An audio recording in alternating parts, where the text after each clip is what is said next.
Neil Gad.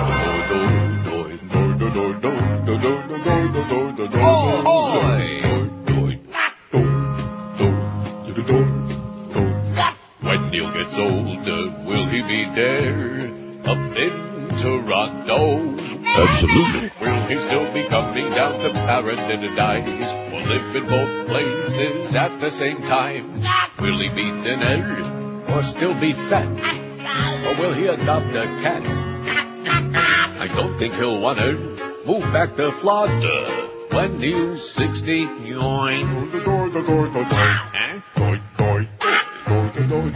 Making a sandwich, flapping around in his underwear.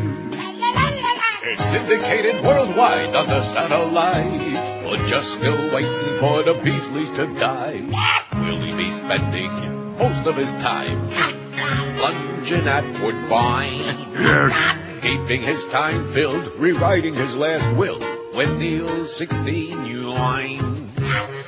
You think he's going to spend a lot of hot times in the town of Berlin, or is that too queer? He'll be an old gay Jew. A much older, cranky girl with olive oil in his shoe.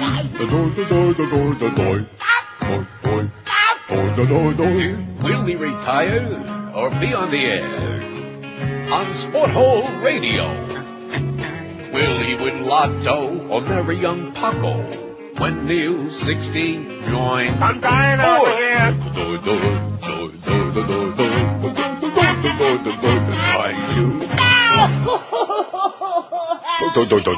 $10:02 at 560 WQM. Happy Thursday, November 8th. Boy, I tell you, the week of my birthday, you know, a lot of people die on their birthday, like my ma. Right. And I didn't die, but, you know, it's been a brutal week. Had some issues, you know what I mean, by issues, but I'm not going to go into that. The latest issue are rumors all over the building, rampant, because we know that the station isn't renewing the Humpers contract, and at the end of the year he's going to be going bye-bye. And the nationwide search is on for Hank's replacement, which means the Crow is probably coming back. All right. They always say, oh, it's a nationwide search, and then they put somebody on the air who doesn't belong on there. I like that one. Yeah. But at any rate, so that's going on, and he's going to be going out. And the rumors are rampant that they're not going to renew my deal. Well, he's still got 14 months to go. Sure. But didn't Jolly Joe just tell Norma Kent, I think yesterday in the email, that we'll sit down and talk once we get Hank's replacement all locked in? Yeah. And the rumors are that they're fed up with me because they're pissed off that I ripped them an ass when they missed the payroll for the company last time. And it didn't affect me. I was just speaking on behalf of everybody else. You know, people who work for a living, like George and Chris, and everybody else in the building who got stiffed. Well, you know something? I don't really care. They're tired of me. I'm tired of them. They make me sick. Mm-hmm. For example, I get my weekly FedEx from Chicken Neck with a great stuff in it, like that bit I just played. Like that. And he says, 2 checks have arrived, catching me all the way up to September 19. It's only the 8th of November. Right. The last check came from Country Kiss, ? How do you like that? Wow. Maybe they got to borrow money from Country Kiss because they can't pay the bills. And his lawyers got over 25 hours in the continuing case of the Beasley deadbeat matter. $8,000 so far, but pro bono, thank God, he says. In other words, he's got a lawyer friend who's not charging. And that's the only way, you know, how else could he do it? It's a pretty sad commentary when you have to have a lawyer contact the company to get paid. That's a very sad... That, to me, spells one word, deadbeat. But I could be wrong. So they can be pissed off at me all they want, but I'm here, that's what I do. That's what I've been doing for a long time, and that's what I'll continue doing, at least for another 14 months, less a week here.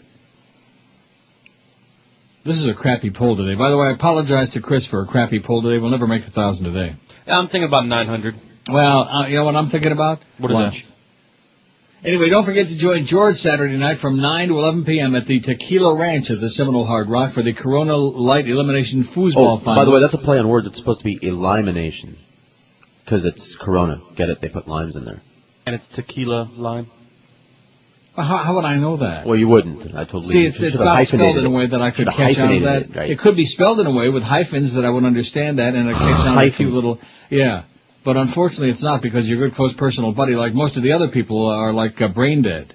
What's his name again, Lee? Yes. Hey, Lee, get with it, schmuck. Get there at 7 p.m. for a last chance qualification tournament to make the $1,000 finals Saturday. From 9 to 11 p.m., enjoy $5 buckets of Corona Light and great food specials. Plus, try your luck with the QM prize wheel for a chance to win Panther tickets. And I'm going to tell you a comment about the Panthers, by the way. The place to be this Saturday night, Tequila Ranch with QM and George, 9 to 11 p.m. The Panthers' last home game against Tampa, which they did win. They lost there last night, but the last home game, I have a personal spy report from a close personal friend who tells me that if there were 4,000 people in that arena, it was a lot. And that most of the season, that's the way it's been. I mean, they're not very good. They're also not very bad. They have, a fairly exciting team. Not great, but nevertheless, the bandwagon is over. And the reason I mention that is because also the last Heat home game, I'm told that the lower bowl was like two-thirds empty. I don't have any interest in that. I don't pay any attention to it. I don't watch it. But I heard that rumors about that. A lot of rumors going around about a lot of things. And what is my point? And, of course, the Marlins, which they're not playing right now, but even if they were, we know that the interest, you could put a gigantic manure pile on every base and still wouldn't be able to draw flies. How do you like that? That should give you an idea of how bad the lack of interest. And of course, the Dolphins haven't won a game. So there's the sports picture for you. And, of course, the Hurricanes, they've already lost, 4, Chris? Yes. 4? Correct. 4 losses in one season? Oh, my effing God. Wow. Woo! Heavy duty, baby. So the sports picture is bleak. I mean, and there's no interest. Unless it's a front-running phony thing, like with the Heat a couple of years ago. Unless it's that, nobody really cares. And so the fact that we've got 2 radio stations, you follow where I'm going with this, George? No, where are you going? Spell it out. To hell in a handbasket. 2 stations trying to promote Halava in Addis Ababa. It's just, forget about it. But who would want to make a profit, have an audience, dominate the town? Why would Don't anyone start want to that do again. I'm sorry. They're already fed up with me because I ripped them about the damn payroll thing. Yeah, the they might as well be fiasco. fed up And with you. deservedly so. See, one thing I've discovered in life is that when you tell the truth, people turn on you and they make it your fault. You're the one that it's your Right. did it. Not just It's your fault for talking about it. That's right. Nothing Everything wrong in with the life. event. Everything in life, it's your fault. Turn it around. People love to play that game. Turn things around and blame the other person, even though they're the guilty party. I'm not the one that stiffed the entire staff on payday a few paydays ago. I'm not the one that did that. And then sent that caustic email out again to everybody. Well, it's still going to be there a couple days before it's really due, and you should kiss our ass that we pay you at all. Stuff like that. These are bad people. And they can be fed up with me all they want. I don't care. I'm making the money. They never lost any money on this show. 10 years. Did they ever lose a dime on this show? No. Did they lose a ton of money on the Marlins? Yes. You bet. That's all we keep hearing about. Oh, gee, we lost a fortune on the Marlins. And then, of course, they lost a fortune on the Dolphins the first time around. And now we got them back. And God only knows if they're going to be able to break even on a team that probably will go the whole season winning maybe 1 game. Maybe 1 or 2, but unlikely. Wouldn't that be something? And then all this sour grapes I'm hearing about from Shula, I didn't hear, and I just heard Joe talking about it. Oh, by the way, where's Jax today? Is he off? He's traveling with the Heat. He's traveling with the Heat? Correct. Well, what does that mean? They had a game yesterday and they have a game tomorrow. Well, wait a minute. Does he work for us or does he work for the Heat? Both. He still works for the Heat? Correct. Oh, you gotta be schmitting me, man. Are you kidding? So we got another, okay. That's a good thing. But anyway, so I heard Joe talking about that this morning, about Shula was ripping into Belichick and all this other stuff. That's a joke, okay? That's a real joke, brainstem. But that's jealousy, I noticed that's a very bad trait. Much of that going on in South Florida, a lot of jealousy, and even when it comes to sports, even though there's not much interest, we can't really root for our team, but we can be very pissed off that somebody else is good. Not just good, but great, sensational, spectacular. The U.S. Treasury Department, speaking of spectacular, said yesterday, publicly held U.S. debt breached the $9 trillion mark this week for the first time ever, just 5 weeks after Congress had raised the statutory borrowing limit. The first time ever. As Mike Moonshine once said to me at WS News, don't you ever knock the sales department again. Don't you ever, I was right in the middle of a show in a break, and he opened the door. Don't you ever do that. Well, screw you, Mike Moonshine. How you doing? How much cash you pulling down? You loser. You simpleton. How's Smelly Gray doing, by the way? At the end of September, U.S. President Biden, have you noticed I seem like full of piss and vinegar today? Yeah, you do. I am.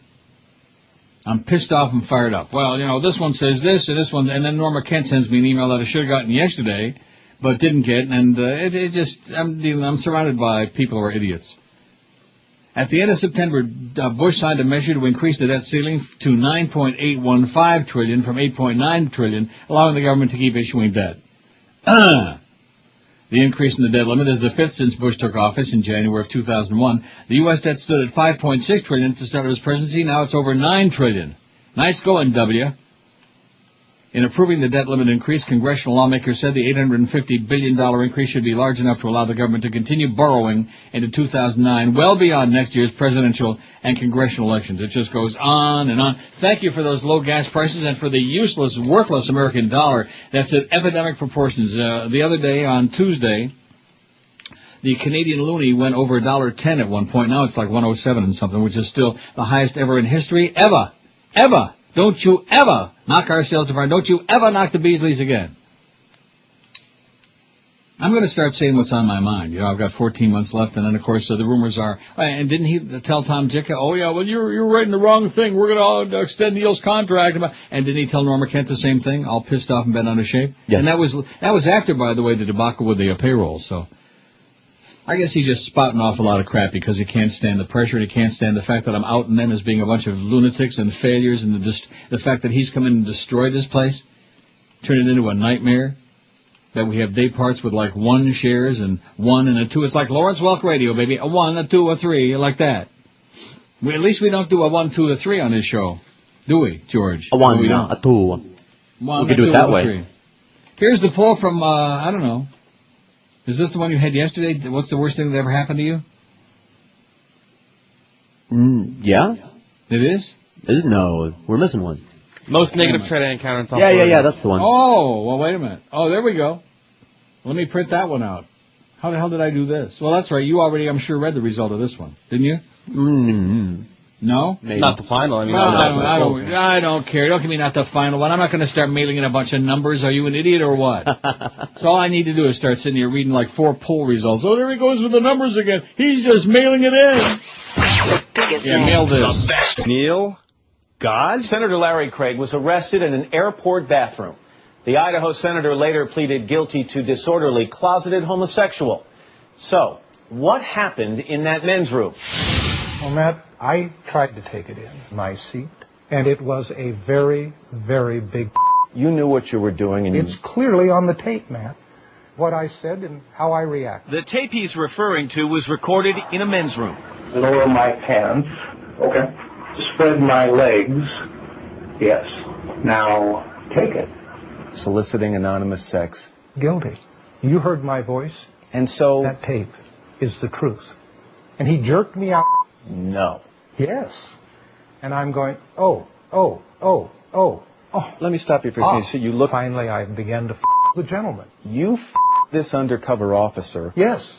I call it gladiator politics. Senator. I traveled the gay bars in Washington. Soliciting gay sex. Absolutely. Resign, Senator. What? You should resign. I won't resign. Go away. No. Go away. Oh, here's Steve Lawrence. Go away, little girl, on Coral Records. 10:18 at 560 WQAM. I am in a really, I don't know, got a hair up my ass or something like that really? Today. A hair Here's or that a bird? poll from yesterday. We got 1,068 votes. 1,068. Boy, we should have had like 50,000 on this one. The most common negative trait I encounter from South Floridians, they are rude. 249. That wins hands way down your pantaloonies, baby. Rude. I don't live there, I don't go there, and don't deal with them, thank God. 106. Hostile, 84. That's what I voted. Unfriendly, 73. What? I voted for hostile. Hostile. Yeah. Unfriendly, 73. Which there is a difference. Hostile is like openly like angry. Right. Unfriendly is just like, I don't want to talk to you. I don't want to. Unfriendly, 73. Disrespectful, 69. Selfish, 60. Stupid, 57. Incompetent, 55. Shallow, 43. Obnoxious, 26. Dishonest, 26. Bitter, 26. Bitter. Greedy, 16. Deceptive, 16. Unreliable, 14. Psychotic, 14. Lazy, 14. Untrustworthy, 13. Arrogant, 10.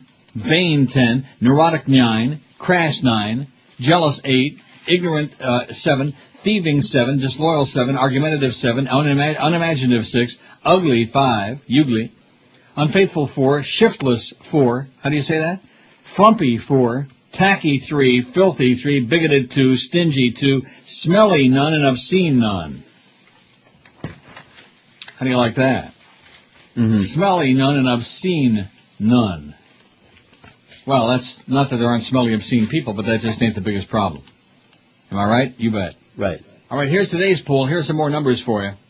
Is this in Pakistan that they're showing on here, all this chaos? Secondly, they want the judiciary to be revived as it was before this imposition of the emergency state.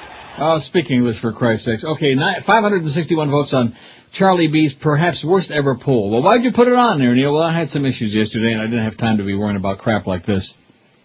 And George said, don't worry about this place and these bastards. Screw them. Isn't that what you said? Something like that, yeah. I agree. I absolutely agree. I said coxhois. Yeah. 563 votes so far today. Not too good. If a child of mine... I don't even know what this is all about, Charlie B. Maybe Charlie's kid is like putting him in the slammer. And deservedly so, Charlie, for this poll. If a child of mine ever called the cops on me, I probably would... gave him good reason to, 199. Wow. Would beat the crap out of him, 114, the Schmidt. Would lay a guilt trip on him to last a lifetime, 85. Would disown him, 44. Wouldn't love him any less, 36. Isn't that sweet? Would kick him out of the house, 33. Would write him out of my will, 23. Would kill the bastard, 21. Would never speak to him again, 8. Out of 563. That's a horrible poll. That just makes me embarrassed to be here, you know. Of course, I'm embarrassed to be here right off the bat, but that's beside the point. So how were the calls yesterday? Take some good calls? No. Not really, no. Not any good ones? No. I guess they're okay. Well, what does that mean? Can't you give me a straight answer? I think you're catching it from Chris. No, actually, you know what? Yesterday we did have a funny line. I forgot. I can't remember what it was, but somebody did call with a funny line about the 8-arm girl, about the Indians being up in arms about her. Mm-hmm. Because, she's a reincarnation of Vishnu or something like that. I thought that was funny. Deserved a rim shot. So I gave him one. Along came a spider. Mm-hmm. Anyway, Hillary Rodham Clinton's lead nationally and in New Hampshire appears to have slipped following her shaky performance in last week's Democratic debate, according to several polls this week. Thanks God. Thank God. Clinton remains the frontrunner, however, by a narrow margin. Her lead in New Hampshire over nearest challenger Barack Obama has narrowed from 16% in the recent prior to the debate to 10% following it, according to Rasmussen Reports polling published today. From her 16-point lead to 10 now. In Rasmussen's previous 4 Granite State polls this year, Clinton's support had never fallen below 37%. Today she's got 34, Obama 24, and John Edwards trails third at 15%. The Rasmussen poll follows preliminary findings published Tuesday in the WNBC Marist poll, which showed that Clinton's national support among Democratic primary voters has slipped from 52 to 43% after the debate. Wow. Woo! Heavy duty, Swillery. A CNN opinion research poll found that Clinton's national support had ebbed from a high of 51% of Democratic voters in October to 44% this week. Nationally, the polls found Clinton's lead over Obama dropped from 30 points in October About 30, man. to 19. But the New Hampshire poll is potentially more significant. The first in the nation primary is Clinton's firewall in the coming contest. She is stuck in a statistical dead heat in the Iowa caucuses scheduled for early January. However, her lead in New Hampshire had appeared so insurmountable in recent weeks that her campaign could depend upon the state for a victory should she fail to win in Iowa. Equally, if she won in Iowa, her camp hoped New Hampshire could seal her victory as it had for John Kerry in 2004. In a show of confidence, Clinton's campaign shifted her primary spending target from New Hampshire in the first half of the year to Iowa in the third quarter. It remains to be seen whether the debate and the subsequent coverage and polling could lead her campaign to recalibrate their strategy. She acknowledged to CNN, "I wasn't at my best the other night." In a 2-hour debate in Philadelphia on October 30, Clinton came under an intense barrage of attacks from her lead challenger. She held her ground, however, till the last few minutes when she equivocated on the question whether she supported offering driver's licenses to illegal immigrants. Oh, let's give them a 57 Chevy and $1 million, too. Why the hell not? I mean, who cares about illegal anymore? The day after the debate, Clinton joined Edwards and Obama in expressing her support for offering driver's licenses to undocumented workers. She had appeared to hedge somewhat since. Only 19% of Democratic primary voters in New Hampshire backed the policy, according to Rasmussen. The week of critical press that followed the debate may have been more damaging than Clinton's actual performance. When a candidate has a bad moment, that tends to shake off loose support, pollster Scott Rasmussen said. It shakes it off. That loose support appears to be largely among men. Though Clinton's backing among women has narrowed 2 points, she owes her decrease overall more to the loss of Democratic men. Clinton has fallen 6 points with men since October. And the gender gap remains the defining factor of the primary contest ahead. In New Hampshire, Clinton splits men with Obama 24 each, but among women she wins 41-24.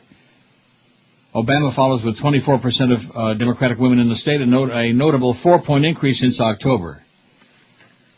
The Rasmussen poll indicates that women, their gender identity with the first viable female candidate, remains strong enough to withstand what's been one of Clinton's worst weeks of the campaign.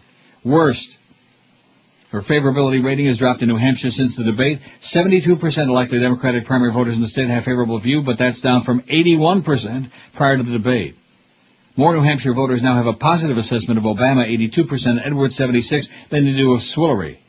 Notably, while 40% of New Hampshire Democratic women have a very favorable view of Swillery, only 22% of the state's Democratic men say the same. Women likes her, the men like, feh, like that. Feh. For the goyim out there, that means that. Feh. For today's poll, Rich says, how about I don't have kids and don't want them? Okay, Rich, whatever you say. You want to put that on there? Absolutely. Don't have... Absolutely. Absolutely. Don't have kids, don't want them. Well, that sounds... I didn't know. Sounds like a good idea is what it sounds like. 576 on the pool. Forced sterilization. Just keep saying that to yourself, to everybody you meet. If you meet a stranger on a bus, look him in the eye and say, forced sterilization. Give Ricky a blow. Hey, Clarence. Ho, ho, ho, ho. Hi, Joe. Say, I've been meaning to talk to you about a little problem we have here at the station. What's that? If we keep doing this sports thing, we're not going to have a station. Do you have any idea how many facts I've had to stab to succeed in a career I know nothing about? Sports is my life, and it's not important to me what the audience wants. Okay. Ho, ho, ho. Listen, if there's anything I can't do for you, don't hesitate not to ask me. Fine. I know what I'm doing. I'm going to continue programming this station for me and my boyfriends. Gonna call Joel. Joel Feinberg. Hi, Joel. What you doing? Hi, Clarence. Glad you're out of jail. Yeah, she's just appeared. Find any new boyfriends in the tune? Wasn't in that long. I'm rich, you know. Oh, I know. Yeah. Say, how about some Fantasy Fest football tonight?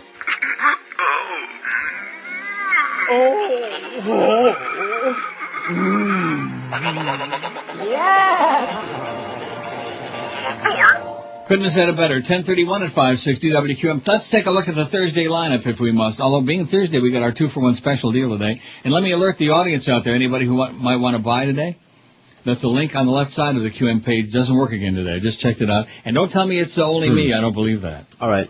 The one on the right-hand side, though, works just fine. That little tiny banner under a Danny Boy, about two bumper stickers down below Danny Boy's picture. That one works. That one always works. Mine works. Well, I don't care whether yours works. If you're inside the QM building, it works for you. Otherwise, who knows? It's just more sabotage, that's all. And, of course, Cordis, he's in on it. Wait till you see the size of his check next month. He's waiting for a check in December, around Christmas time. Yeah. It's going to have a lot of in it. Mine works, too. Yeah, because you're sitting right there with him, so why wouldn't it work? Schmuck. Fox News yesterday aired a bizarre accusation. Did you hear this? No. That Senator Swillery Clinton is connected with the murder of 2 cats. Oh, my God. I guess Vince Foster wasn't enough. Cat killer. Senator Clinton's accuser is Kathleen Willey, the one-time White House aide, who in 1993 claimed to have been groped by then-President Bill Clinton in the Oval Orifice. Willey raised the strange cat-killing allegation and a raft of others in her new book, Target, Caught in the Crosshairs of Bill and Hillary Clinton.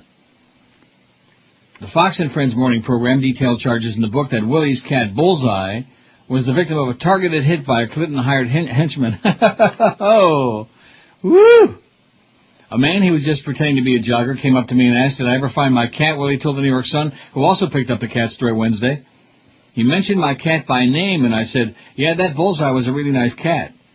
Willie told the Sun the abducted cat was part of an intimidation plan organized by the Clintons after she was called to testify in Paula Jones' sexual harassment suit against the president. But it didn't stop there, said Fox News host Brian Kilmeade. Does the name Fluffy mean anything to you? A year later, she bought a cat named it Fluffy. That cat ended up dead as well underneath the porch. She thinks somehow, and she claims somehow, the person who did this is linked back to Swillery. Cat killer. Bitch. Willie appears to find her accusations on the Word of Conservative talk show host Melanie Morgan, who says she had a conversation in which a private investigator named Jack Palladino all but admitted to being the culprit in the cat business. The only regret that I had about the whole thing was that Hillary didn't pay me in a timely fashion, the PI allegedly said, according to Morgan's account. Well, that sounds like us here at Beasley, doesn't it? Oh, don't say that. You'll be out of favor with Jolly Joe again. Oh, ho, ho.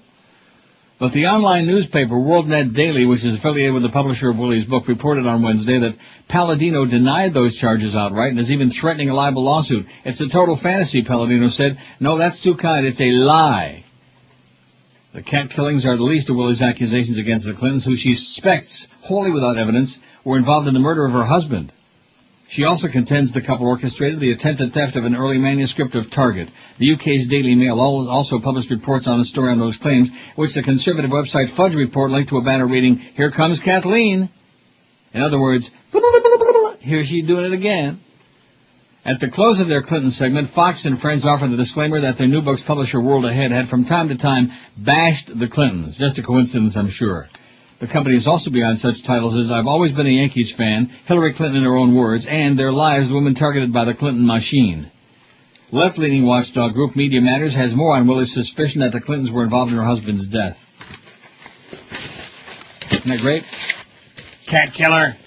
Fox and how that can be on the air. I'm not sure which needs to be taken out first, CNN or Fox. Because at least Fox we know is totally fake. CNN puts on a pretense. Yeah.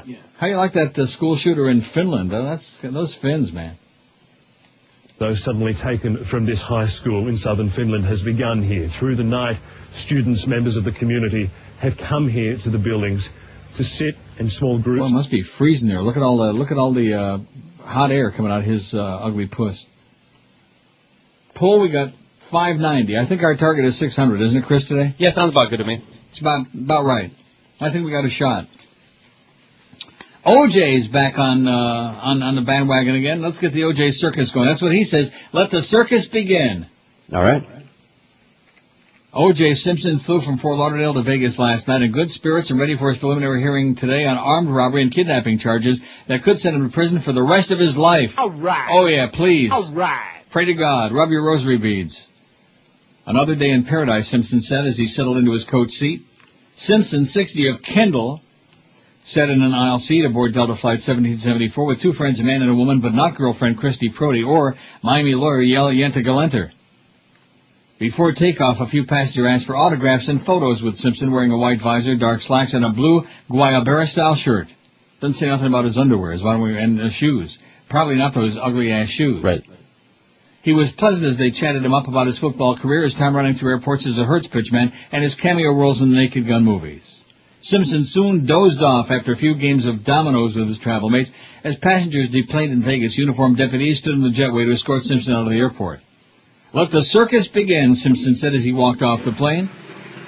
Wait a minute. Okay, keep going. I know what he should have said as he walked off the plane. Kill Nicole. Yeah, that would have been better.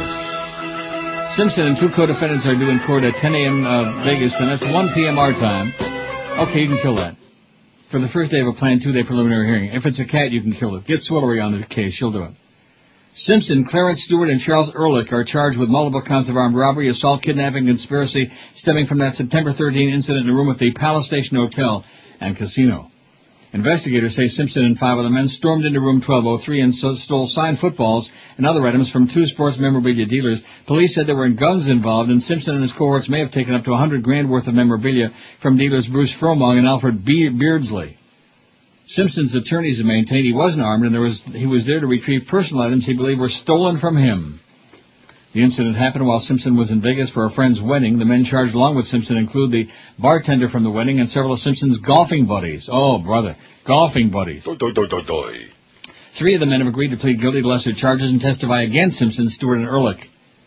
During the preliminary hearing, Judge Joe Bonaventure is expected to hear testimony from the 3 who accepted plea deals, Charles Cashmore, Walter Alexander, and Michael McClinton, as well as from police investigators, the 2 alleged victims, and the man who helped arrange the September 13 meeting at the hotel.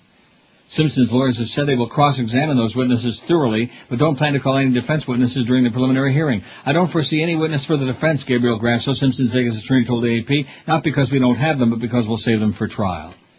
Bonaventure will decide whether the prosecution case has enough merit to go to trial in state court. Fry his ass, baby. It's long overdue.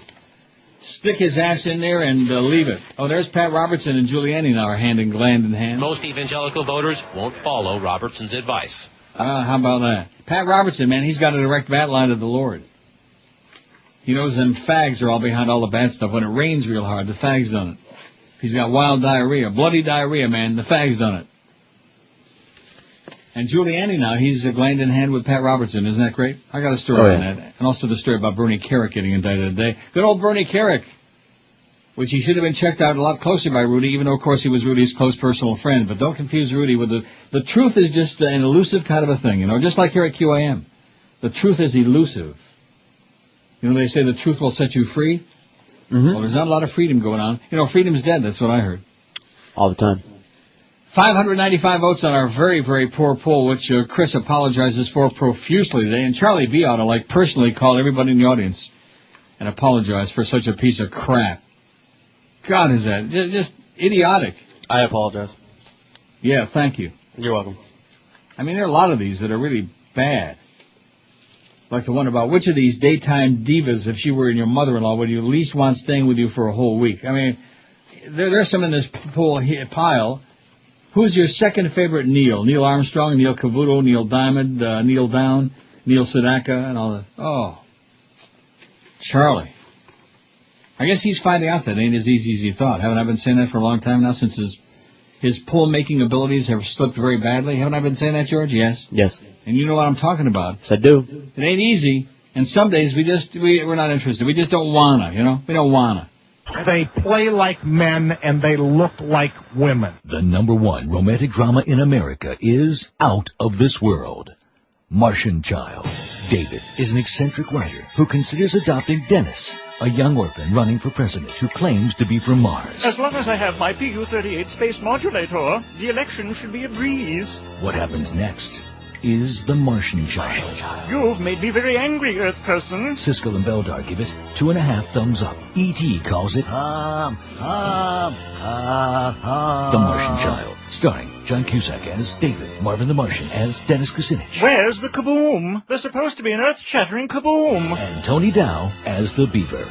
The Martian Child, rated P, U-38, from New Line Cinema and the Democratic Party. All right, he's got a hell of a chance, that little Dennis, doesn't he? Of maybe getting a better hairpiece. 14 before 11 at 560 WQM. Happy Thursday to you. Boy, after I bitched the audience out about, at least the MySpace people, about all the lack of happy birthday greetings on Monday, you should see the one or two that poured in. Oh, okay, I was just going to say. Oh, happy belated, nothing. Now, that's okay, I understand. It's not a place where the people are, affectionate, where there's, a lot of love. It's just, screw you old faggot. All right. Very sad. Rudy Giuliani's relationship, speaking of sad, to former New York City Police Commissioner Bernie Kerik has always been recognized as a potential problem for his presidential campaign. Now the problem may become acute. ABC News reported late yesterday that Bush's one-time choice for Homeland Security Secretary will be indicted today for tax evasion. Oh, poor Bernie. Federal prosecutors are expected to ask a federal grand jury to indict former New York City Police Commissioner Bernie Kerik for failing to pay taxes on free apartment renovations and rent. Two federal sources told ABC News Richard Esposito last night. Kerik, according to sources involved in preparing his defense, has expected the indictment, and his associates have been attempting to raise money for a legal defense fund. Assuming the grand jury sitting in suburban Westchester County Federal Courthouse votes to indict, Kerik's expected to surrender to U.S. Marshals tomorrow morning. According to ABC News, friends of Kerik are attempting to raise money from his well-heeled associates for a legal defense fund. It's been difficult given that many of those associates may also have relationships with Rudy Giuliani, who is routinely questioned about his relationship with Kerik. Giuliani recommended Kerik for Homeland Security Secretary in 2004, but his name was withdrawn following charges of corruption. Giuliani's recently attempted to minimize his knowledge of Kerik's background, telling the AP, it was a mistake not checking him out as thoroughly as I should have. Right. According to the New York Times, Giuliani was warned about Kerik's relationship with a company alleged to have mob connections even before he chose him as police commissioner in 2000 over the objections of a majority of his cabinet. However, Giuliani's denied any recollection of the warnings, and Kerik said in a recent interview, all I can tell you is that him and I never discussed it.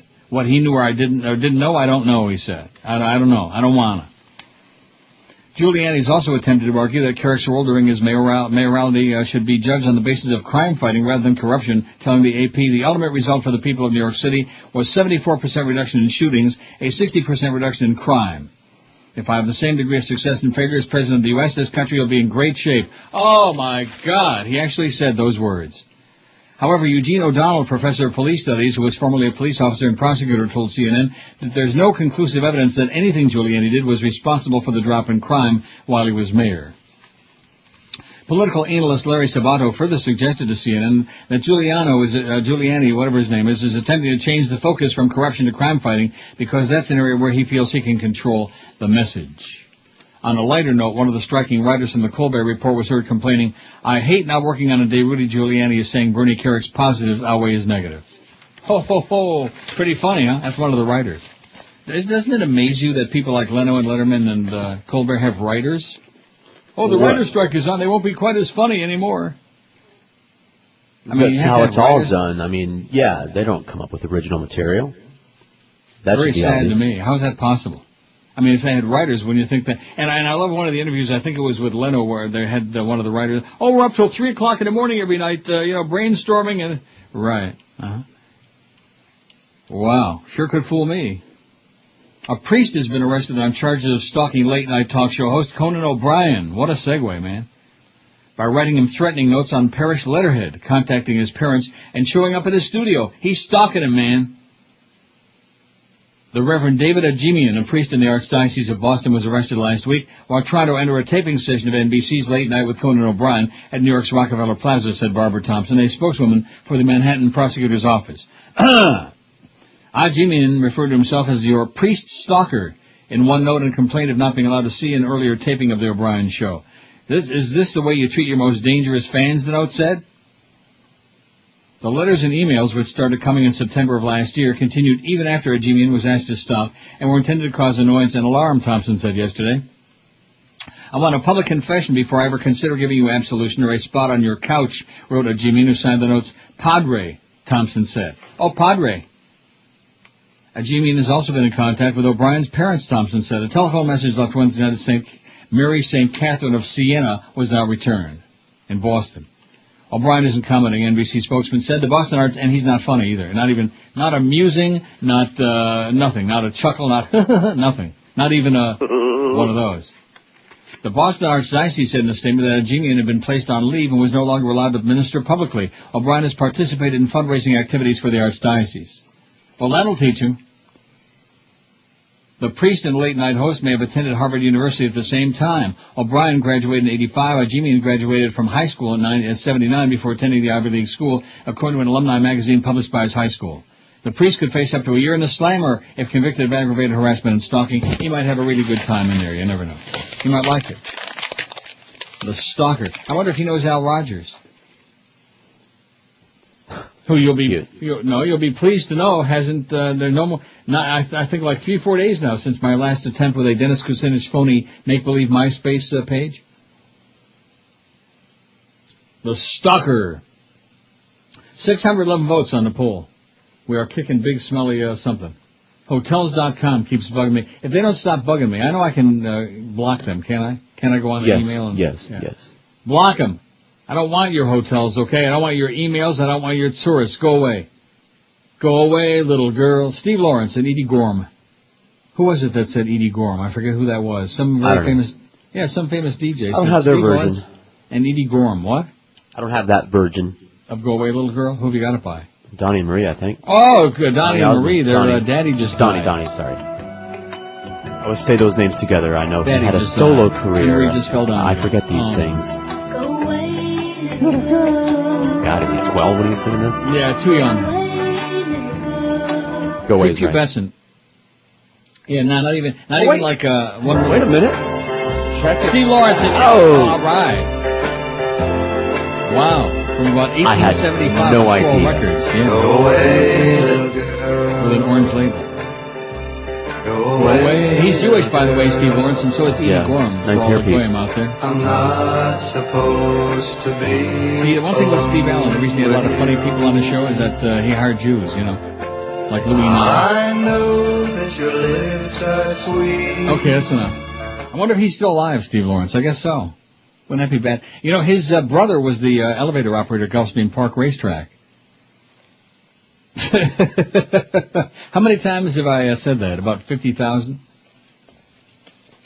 At least. I'm Steve Lawrence's brother. Well, congratulations, you know. I mean, like, that, when that's your claim to fame, there's only one thing to say to somebody like that. Well, congratulations. Get a life. Yeah. I wonder if he's dead. Oh, probably. That was a long time ago. The elevator operator at Gulfstream Park Racetrack used to be Steve Lawrence's brother. Woo! 616 on a poll. Chris probably thinks we can make 900 today. On a poll this bad, 620 now. They're coming in chunks. I blow chunks over this poll too, believe me. It blows, Charlie B. It's bad. It's so stupid. It's only 1.5 a minute to get to 900, so. No. What do we need to get to 1,000? 2.1. Not going to happen.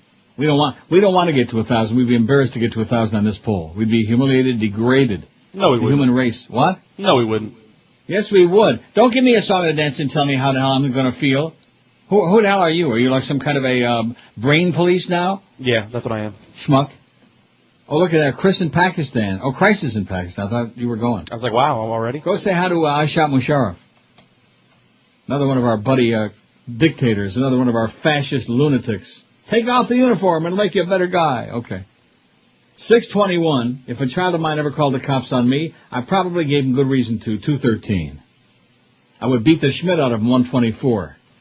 Would lay a guilt trip on him to last a lifetime. 96. Would disown him. 44. Wouldn't love him any less. 38. Isn't that sweet? Would kick him out of the house. 35. Would write him out of my will. 24. Would kill the bastard. 22. Don't have kids, don't want them. 13. And would never speak to him again. 12. Out of 621 vote. We got just over an hour until we do that 2-for-1 deal today. With Jordan Underwater. And we got, 50 of them? Correct, yes. What did I call it? Joseph's Underwater. I said Jordan. Well, it's the River Jordan. That's the water that they're on. And we'll sell them out. Stu Gotts, meanwhile, is trying to sell stuff from weeks and weeks, from months ago. Restaurants that have already closed down. That's one thing I'd be real leery about advertising on that show. Because by the time they sell the certificates, people will be knocking on the door. You're already closed down. You're out of business.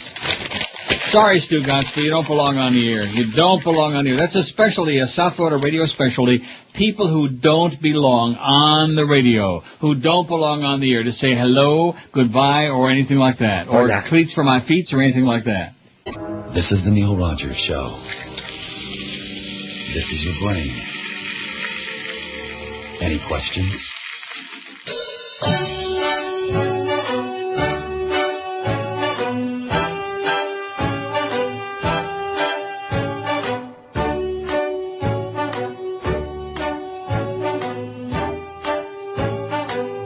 Start holding your nose. I'm in town today. I want to see the infidels. New York, New York. This Iranian dude wants to see hairspray and eat a sandwich made by Jews. New York, New York. I want to visit the satanic commercialization of Times Square and see that cowboy who sings in his underwear. My boring gray suit I will trade away for one of those t-shirts that say, I heart New York.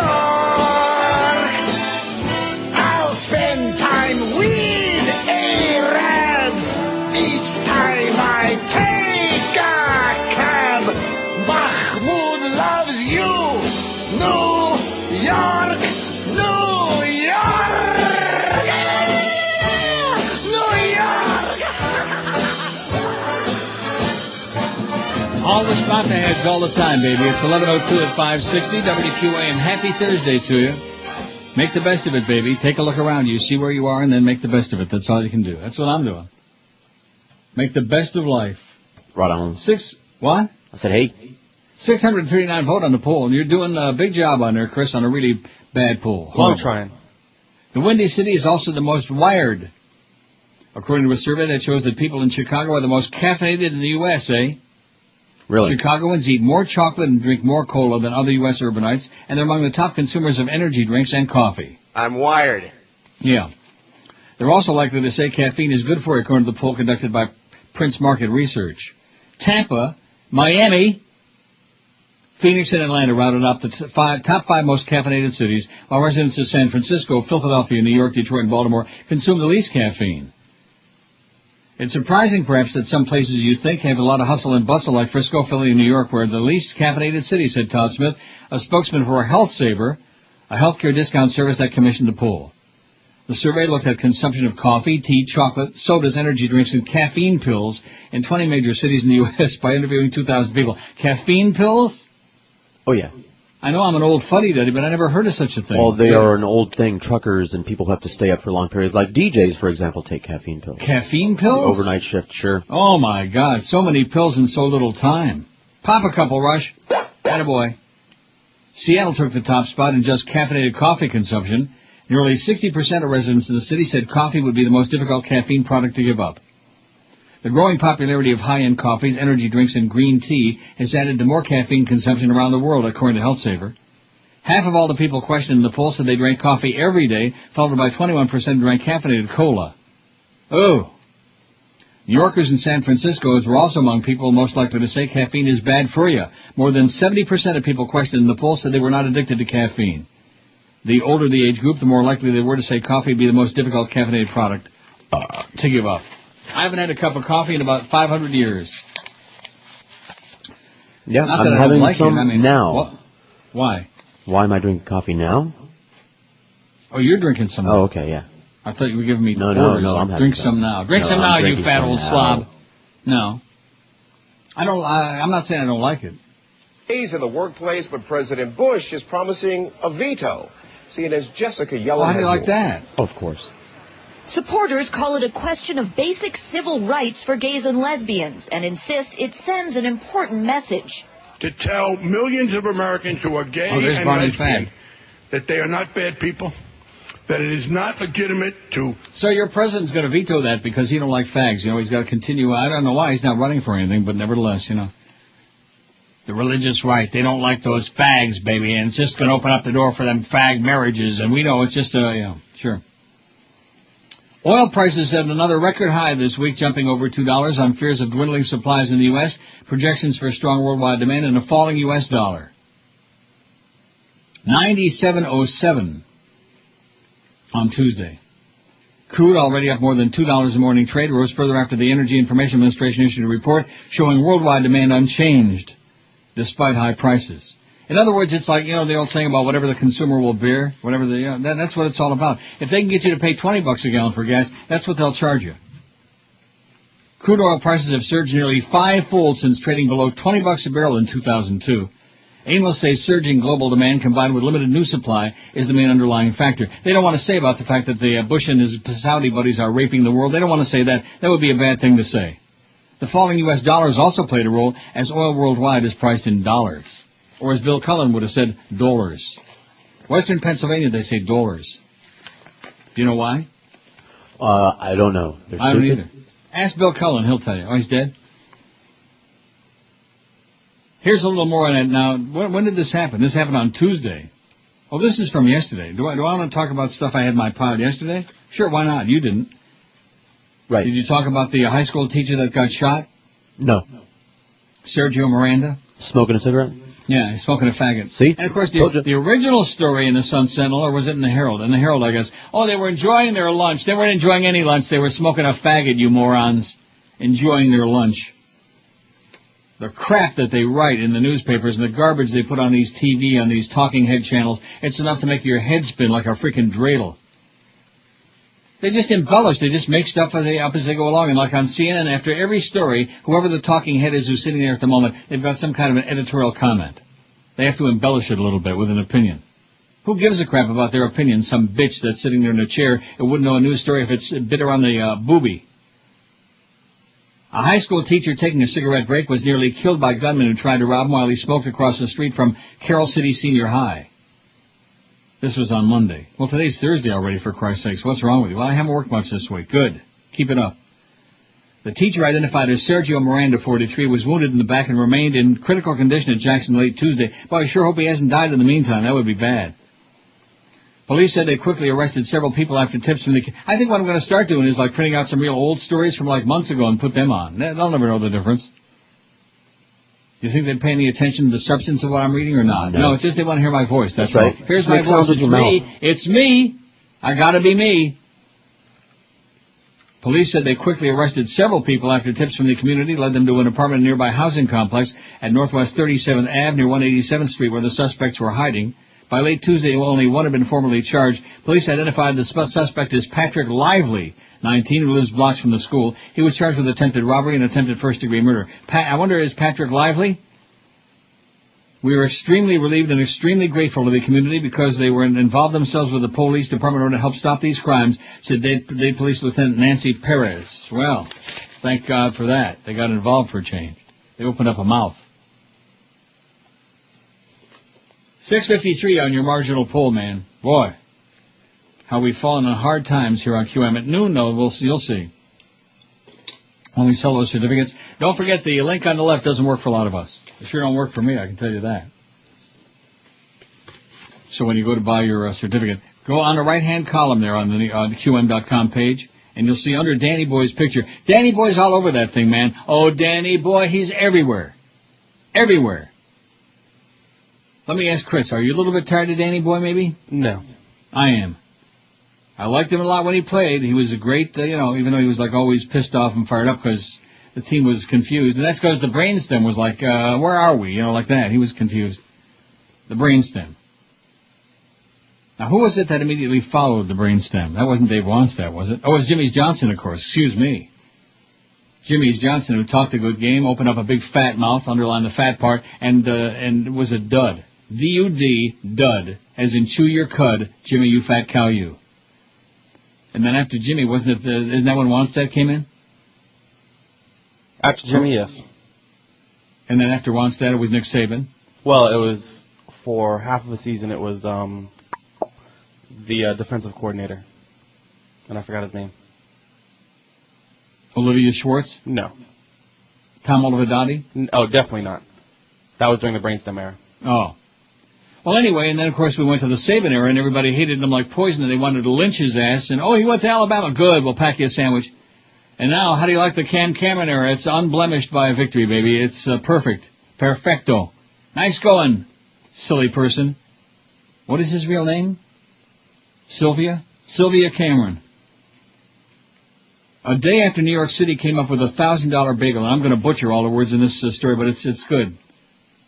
A New York City guy came up with a $1,000 bagel. A local restaurateur unveiled a $25,000 chocolate sundae yesterday, setting a Guinness World Record for the most expensive dessert.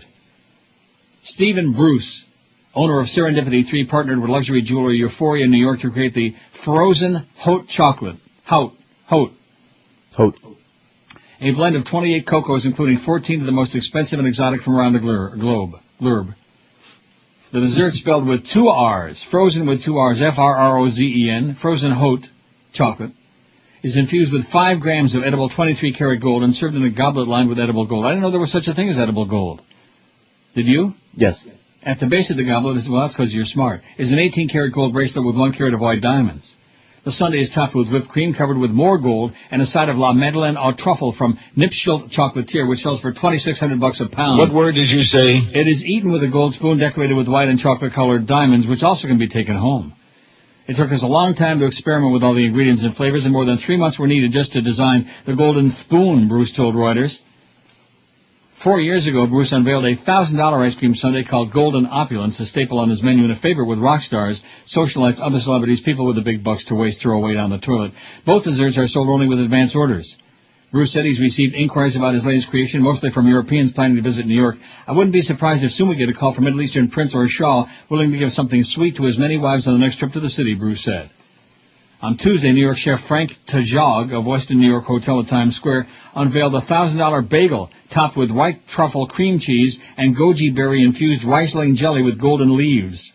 Sales will help raise funds for culinary school scholarships. Isn't that nice? $1,000 for a bagel. Nah. Oh, That's what I would say. I wonder what Ahmadinejad would say. 6:57 on the poll. We're creeping along, baby. It's not good. Wants me to sing God Bless America and pasties in a G-string up here. I'll do it.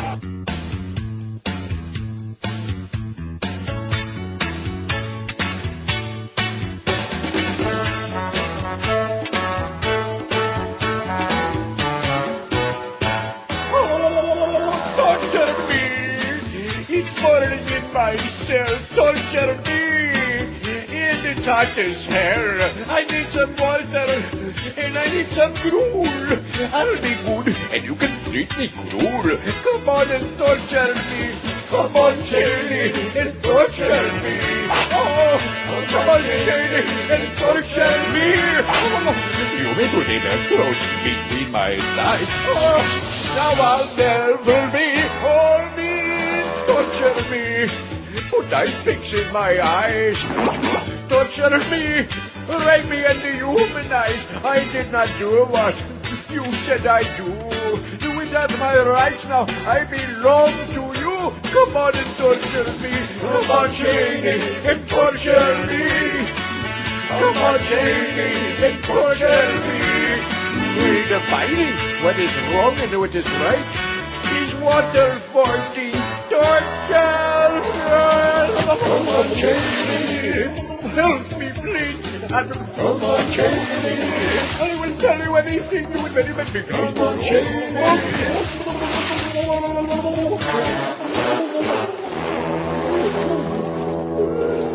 You know, I haven't played in a long time since last week.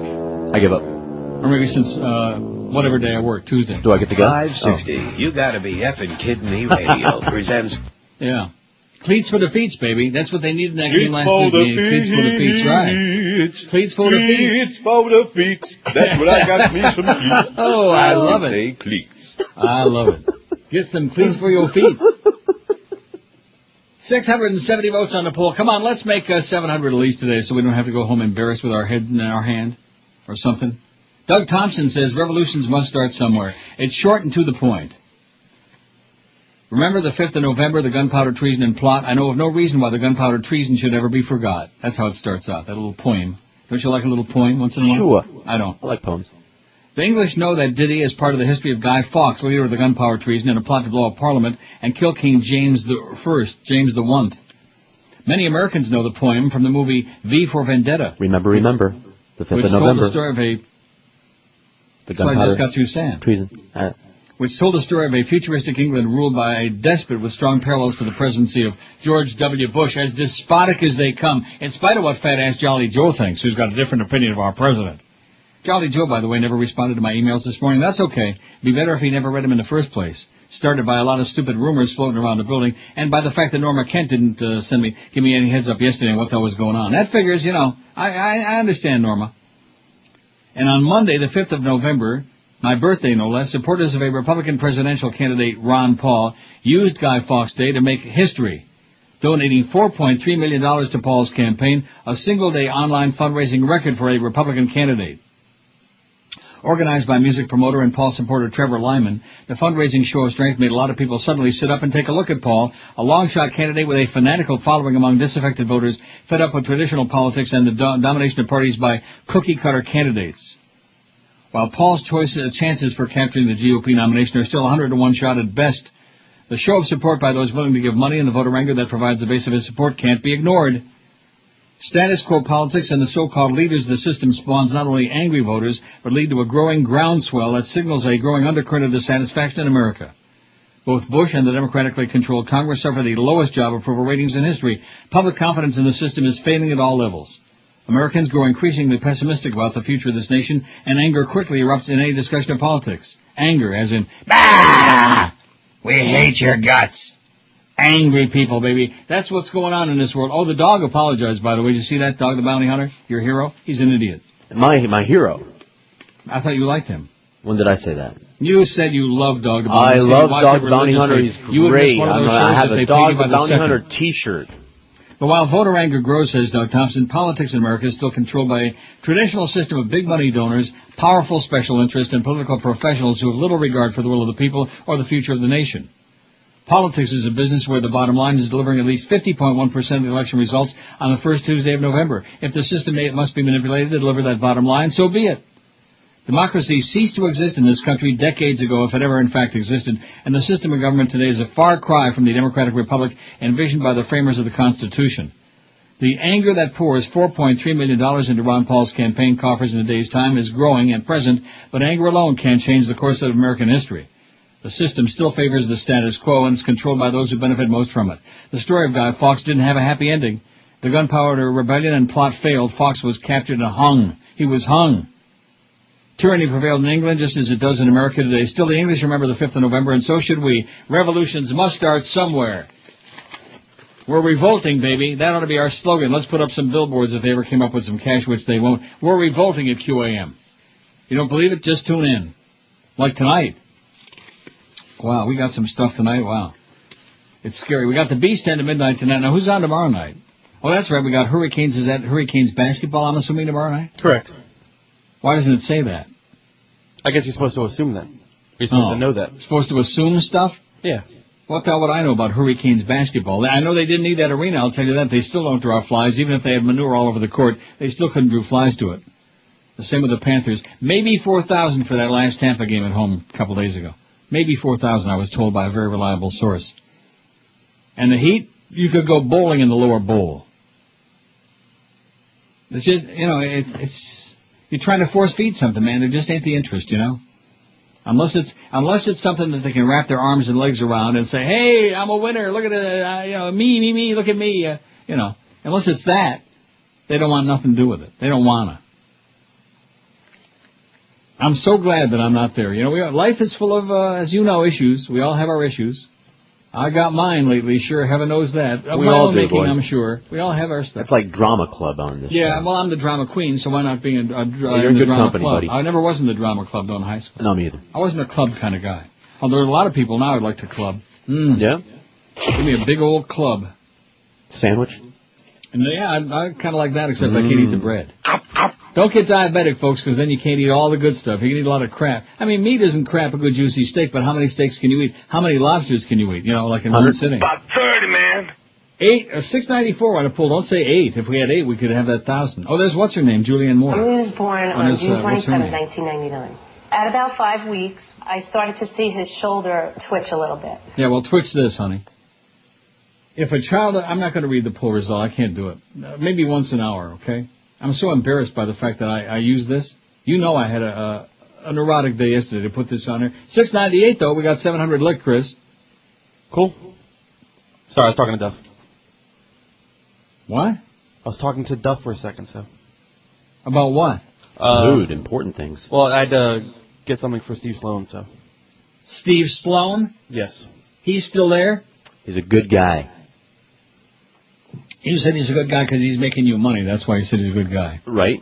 Well, that's okay. He's not, actually, but that's fine.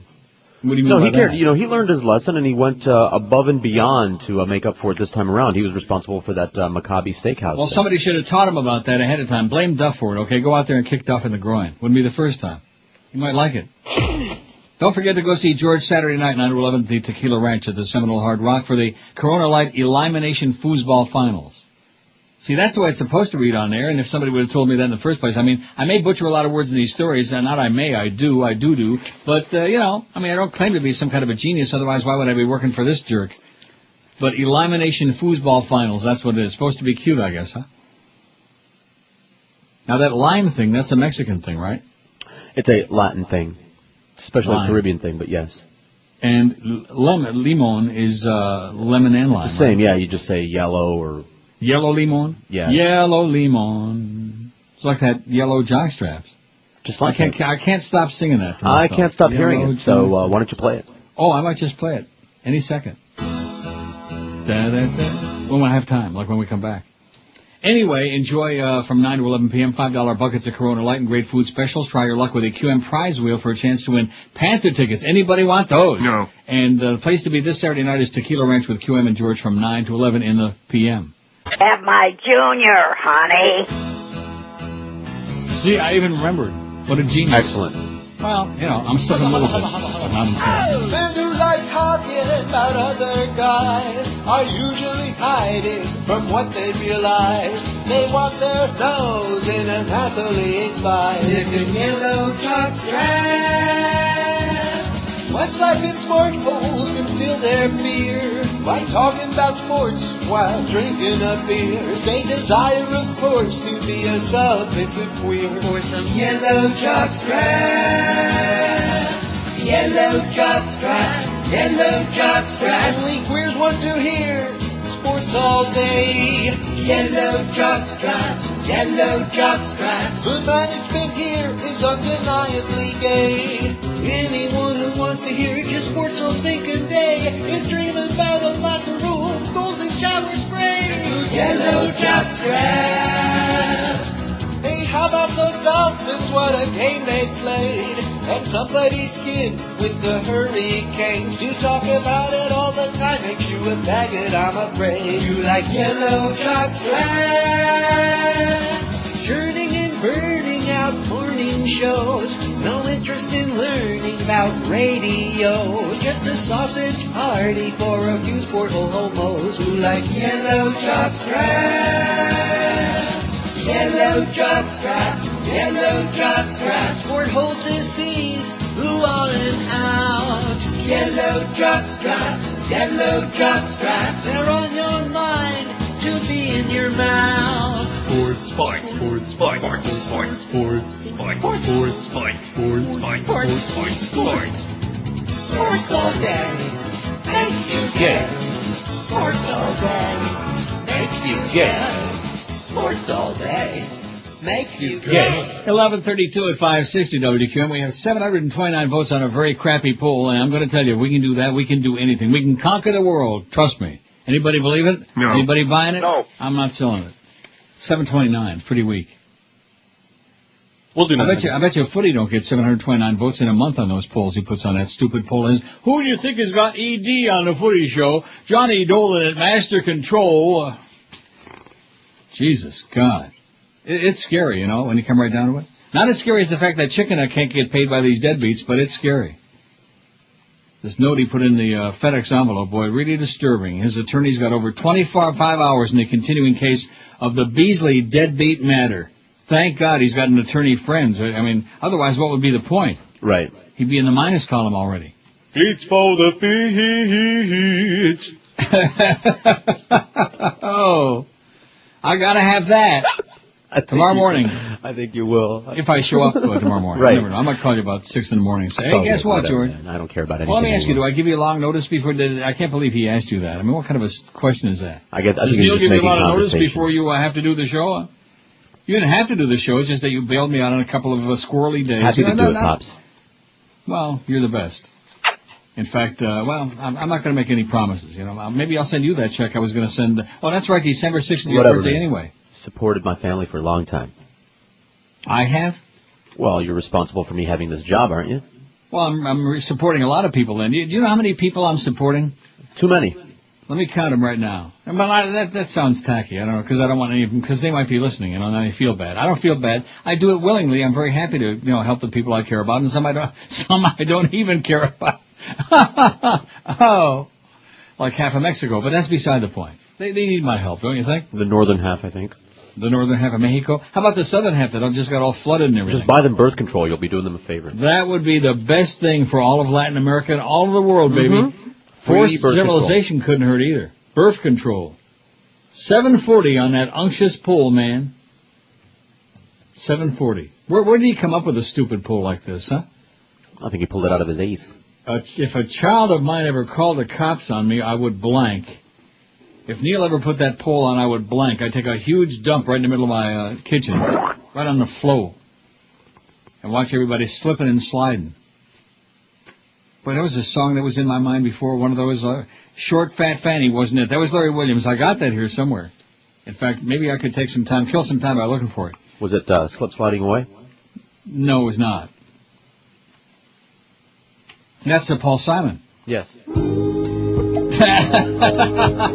Oh, man, you are so devious. You just had his finger on it. Good old Paul Simon. Well, he used to be really good, before he went to Africa and started singing all That's good too. I like that stuff too. I like all his stuff. Do you? Yes. You like his stuff? I like his stuff. I like his junk. Like Marky Mark, I like his stuff. At least I used to anyway. He's probably about 80 years old by now. That's when you know you're really getting old. That's a good barometer, man. All the people like the movie stars and the TV celebrities that you used to really admire and enjoy a lot. And then you see them and they're like 90 years old. And then you realize, oh, guess what? I'm 90 years old too. I still keep thinking about that guy that had the drool coming out of his mouth at Woodbine the other day. Oh, that's going to be me next. Because my last couple of trips to Woodbine have been really not good. Not good. And you're the one that talked me into playing those stupid $5 machines, man. Me? Or was it Chris? One of you guys. Maybe it was Cordis. I mean, the upside is there's no question you can make more, but boy, if you get some bad machines, man, if they aren't paying you, you can lose so much and so fast. Every time you're hitting the button, it's $10. Yeah. Like that old bitch said that was sitting, that plopped herself down next to me. You see how fast he puts a $100 bill and it's gone in less than a minute. Am I right? What's it to you, bitch? Yeah. What's it to you, nasty old bitch? You knee-knocking old slut. Get the hell out of here. Go, help the human race and put some of your money into the machine and get out of here. For the life of me, I've never been able to understand. There's a whole breed of people in these places, and most of the time they spend in there is just watching other people play. What's the enjoyment of that? There are lots of people who watch other people play games all the time. I'm not talking about those kind of games. I mean, that can be stimulating. Well, what's stimulating about watching people play? It's all the same. You know what it's like? It's like the people that watch poker on TV. It's all the same. Watching other people play games when you could be doing it yourself. Oh, now you're talking about sports. All of it. Don't be doing that on this station, baby. Games are games. Games are fun. Just after Joe Bell said they were going to re-up my deal for 20 years and pay me $40 million a year, and you're alienating us with the sports element? Yeah, sure. You screwed it. I'm alienating you. Norm Kent really stuck it to me yesterday by not letting me know that. He sends me the email today. After I sent Jolly Joe a couple of one caustic email, and then I sent him a second one to try to tone it down a little bit.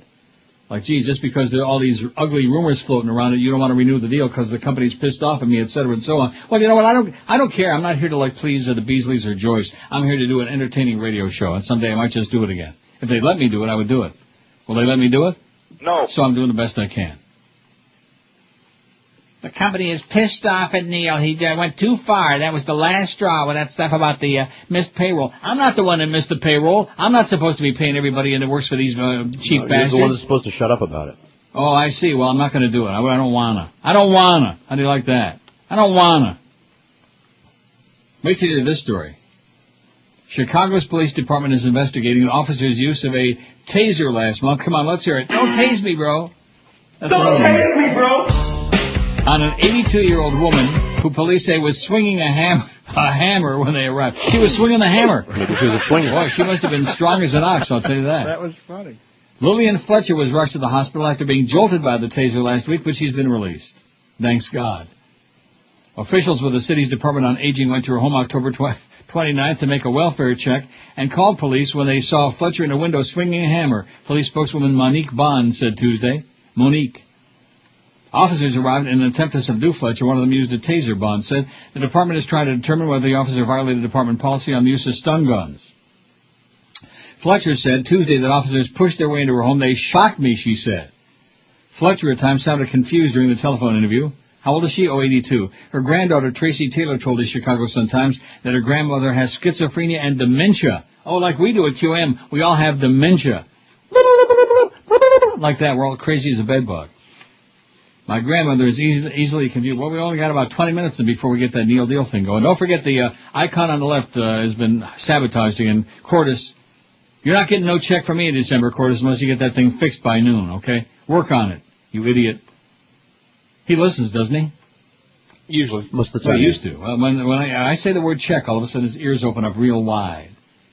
My grandmother is easily confused, Taylor told the newspaper, adding that the woman can be belligerent, but is about 5 feet, one weighs no more than 160.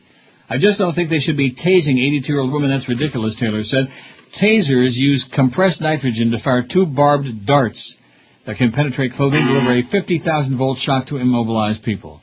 Touted by law enforcement officials as less lethal and other ways of subduing combative people in high-risk situations, the weapons have come under criticism nationwide after they were blamed for several deaths. Yeah, why not just shoot the old bitch, okay?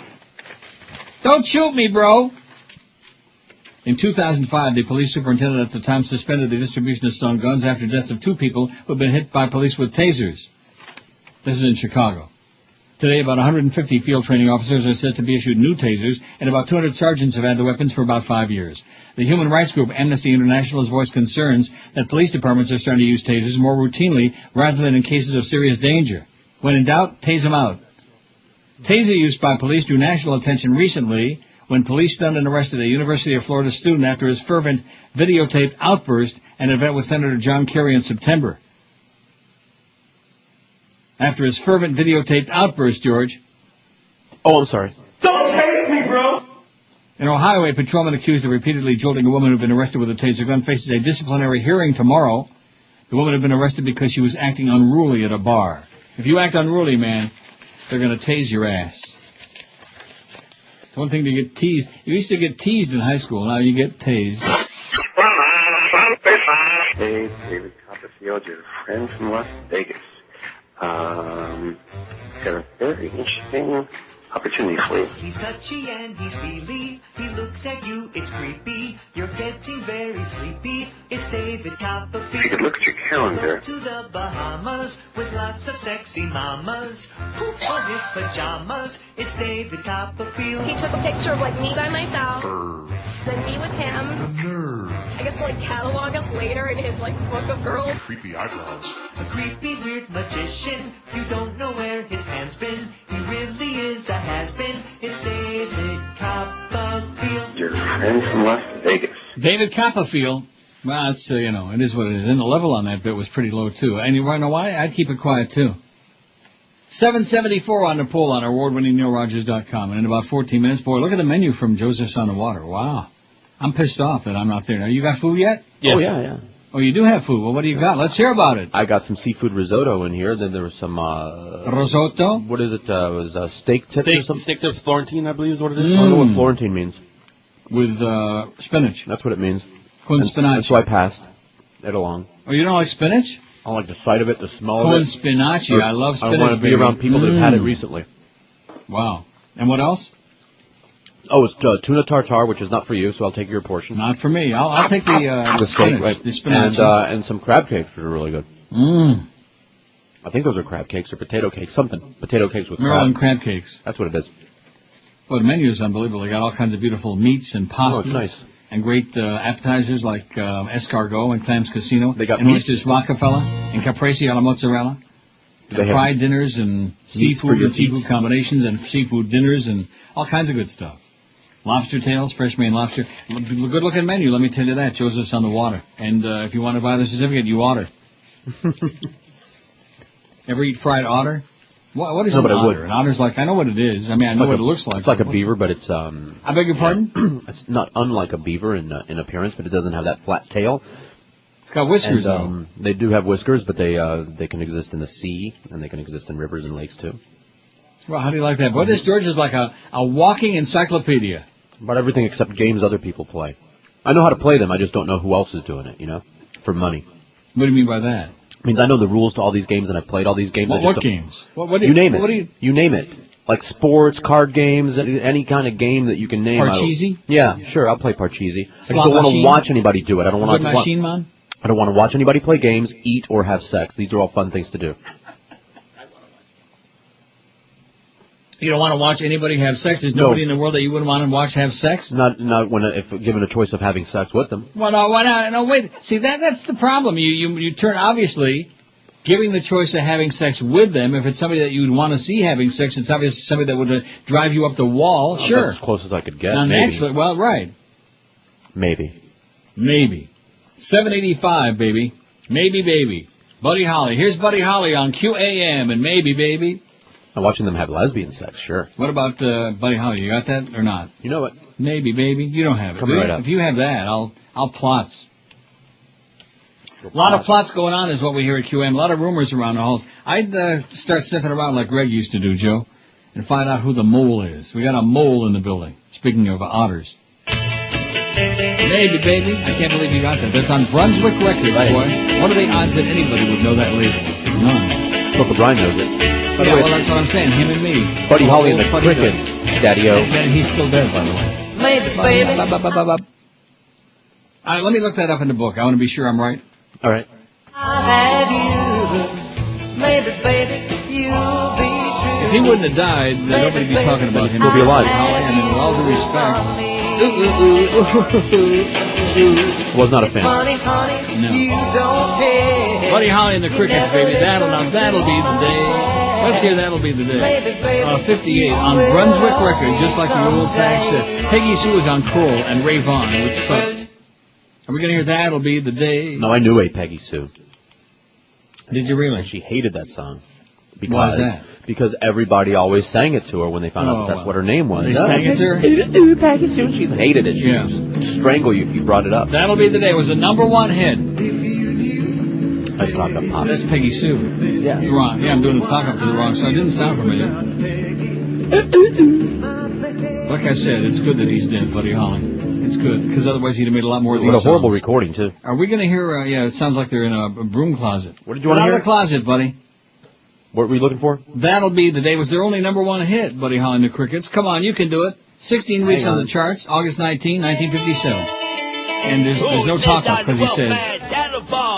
Listen to that version. Little Rock, way down the valley. You come from Little Rock, California? Yeah, it's supposed to be from the movie. Listen, man, what kind of entertainment you got in that town? All we got is you. Why do you have that in there? I don't know, maybe this That'll be the day, Wolfman. How about this? Or what, huh? There was no Ricky Ticky Shaw, I'll tell you that. Ricky wouldn't have stepped all over the record like that. He'd have got shot. Did I mention you? I'm sure I did. That I got a nice email from Ricky Ticky saying he's an old fart and so am I now, and like that. He said nobody's answering the phone, and I said, because we don't take calls, Rick. If you're listening to the show, he's a good guy, though, Rick Shaw, unsung hero. Well, I guess he was sung a little bit. 790 on the poll. That's a bad Oldman there, right there. Joel Feinberg probably gussied that all up. 790 on the poll. Does that make you want to vomit? Sure, a little bit. Don't forget, we got less than 3 weeks now, or less than 2 weeks. Oh, baby, the pressure is building. Maybe, baby. 2 weeks from yesterday, we got the book. No, not the book. Trend. We got the trend. The book? Book my ass. No, thank you. All right. The first trend of the fall book. It's October. So it's August, September, October. And we still are going to be dogged by that horrible August. Man, did we get... You know, it's one thing to get a month where you have wire diaries. It's another month where you don't get any diaries. Where they stick it to you, you know. It's like a message month. Oh, we hate you and we're going to vote for everybody else. Well, screw you. 795 in the poll. We're going over 800 by the top of the hour. And then what? 950. I think about 9. 950. WBBF Rochester, home of the Busy Bees, baby. Home of the Busy Bees. Nick Nixon and Mort Nussbaum. Now, he was not. Joe Dean. Joe Dean was on the home of the Busy Bees. Boy, I heard so much bad radio as a child. Why did I ever want to be in radio? That was a bad mistake. Like WSAY in Rochester. Like most of us, we think it's glamorous, you know, from the outside looking in, you know. Correct. I was offered a job at WSAY in Rochester, and I turned it down. I was like a punk kid. I didn't go back. Ooh, I'm going to be in radio. They give you a name rock like star. John Johnson and Tommy Thomas and Eddie Edwards and like that. Here's one that says, belated happy birthday, enjoying the show, but we're too busy to call. Well, if you're enjoying the show, then you know we don't take any calls, okay? I'm enjoying my lunch. Who's this from? Does that say Joe? And Morning Dew. John. John and the plant sluts for Morning Dew in Delray Beach. Sweet. Well, do. That's like a favorite kind of slut. What? Plant sluts. Plant sluts? Mm-hmm. What if you have plants in your pants? That'd be a good poll. What's worse, plants in your pants or ants in your pants? Or hands in your pants? I guess it depends on whose hands they are. Maybe they're Larry Craig's hands in your pants. Oh, my God. Senator Larry Craig was arrested in an airport bathroom. There's another story that kind of faded pretty fast, you know. He's not leaving, but they don't want you to know that. They don't want you to know he's still alive. Larry Craig, he died. Didn't they tell you he died? Yeah, sure. 797, ever fly one of those? A 787? No. 797? No. Well, I haven't made them yet. What is 797. Yeah. You know, I got to start. I better go to my European trips pretty soon again because the day is coming, not that far off, when you're not going to be able to afford going to Europe. I mean, $1.50 almost, 146 on the euro. And this is a scandal, not just that the Dow went down 300 and some points, down another 70 a day, by the way. The S&P is down for that jackass that's trying to peddle me stocks. The S&P is down, way down yonder in New Orleans. That's Freddie Cannon, Boom Boom Cannon. I bet you got that. I do. 107.43, the Canadian loonie, and the euro 146.91, almost 147, and the pound is over 210. Oh my God! Oh my God! Name a cloud. Freddie Cannon, way down yonder in good old New Orleans. Well, you got to let it go to the part where it goes, woo! You got to do that. Sure, he does that in this song. That was his trademark, Freddie Cannon. Come on, Freddie. He doesn't do it in the song. I'm going to be pissed off. Are we going to do it together? 800 votes on the poll. All right. Who cares? You bet your life you'll linger there a little while. Yeah, there's heaven right here on earth with the beautiful Far into it. Yeah, way down yonder in New Orleans. Okay, that's enough. Well, can he bell out a tune? Well, I do like Palisades Park, though. The only song that I like better, the only version I like better was Alien Park. I'm going to play that after the break. I like that. Especially like the way it fades out. We're like for about 5 minutes. Freddie Boom Boom Cannon. I wonder if Babalu is still dead. Babalu, It's a very short song here. How short this thing is? 150. Yeah, I was pretty close. There you were. Good guess, old man. It's like a commercial. That's enough. 4 minutes till noon at QAM. Another week, another great restaurant offer coming up in a couple of minutes. I like to relax by having Mary Magdalene massage my balls while listening to the Neil Rogers 12 to 1 hour.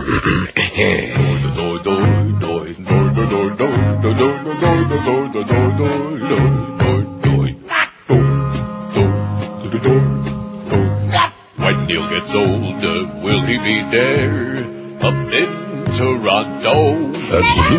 Will he still be coming down to Paradise? Or live in both places at the same time? Will he be thinner or still be fat? Or will he adopt a cat? I don't think he'll want to move back to Florida when Neil's 69. Making a sandwich and schlepping around in his underwear. It's syndicated worldwide on the satellite, or just still waiting for the Beasleys to die. Will he be spending most of his time lunging at goodbye, keeping his time filled, rewriting his last will when Neil's 69? You think he's going to spend a lot of hot times in the town of Berlin, or is that too queer? He'll be an old gay Jew, a much older, cranky girl with olive oil in his shoe.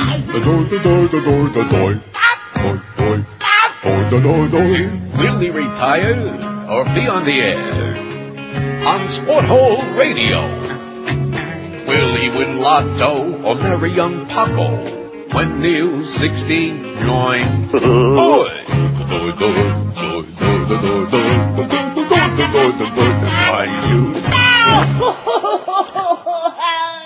Trouble 2 at 560 WFM. We got 28 left. We sold 22 in about a minute or two. How do you like that for Joseph's on the water? In you water. Great steaks, great seafood. Nice atmosphere. They got the grand piano, the man tinkling the keys like Big Wilson. Oh, guys tinkling on the keys?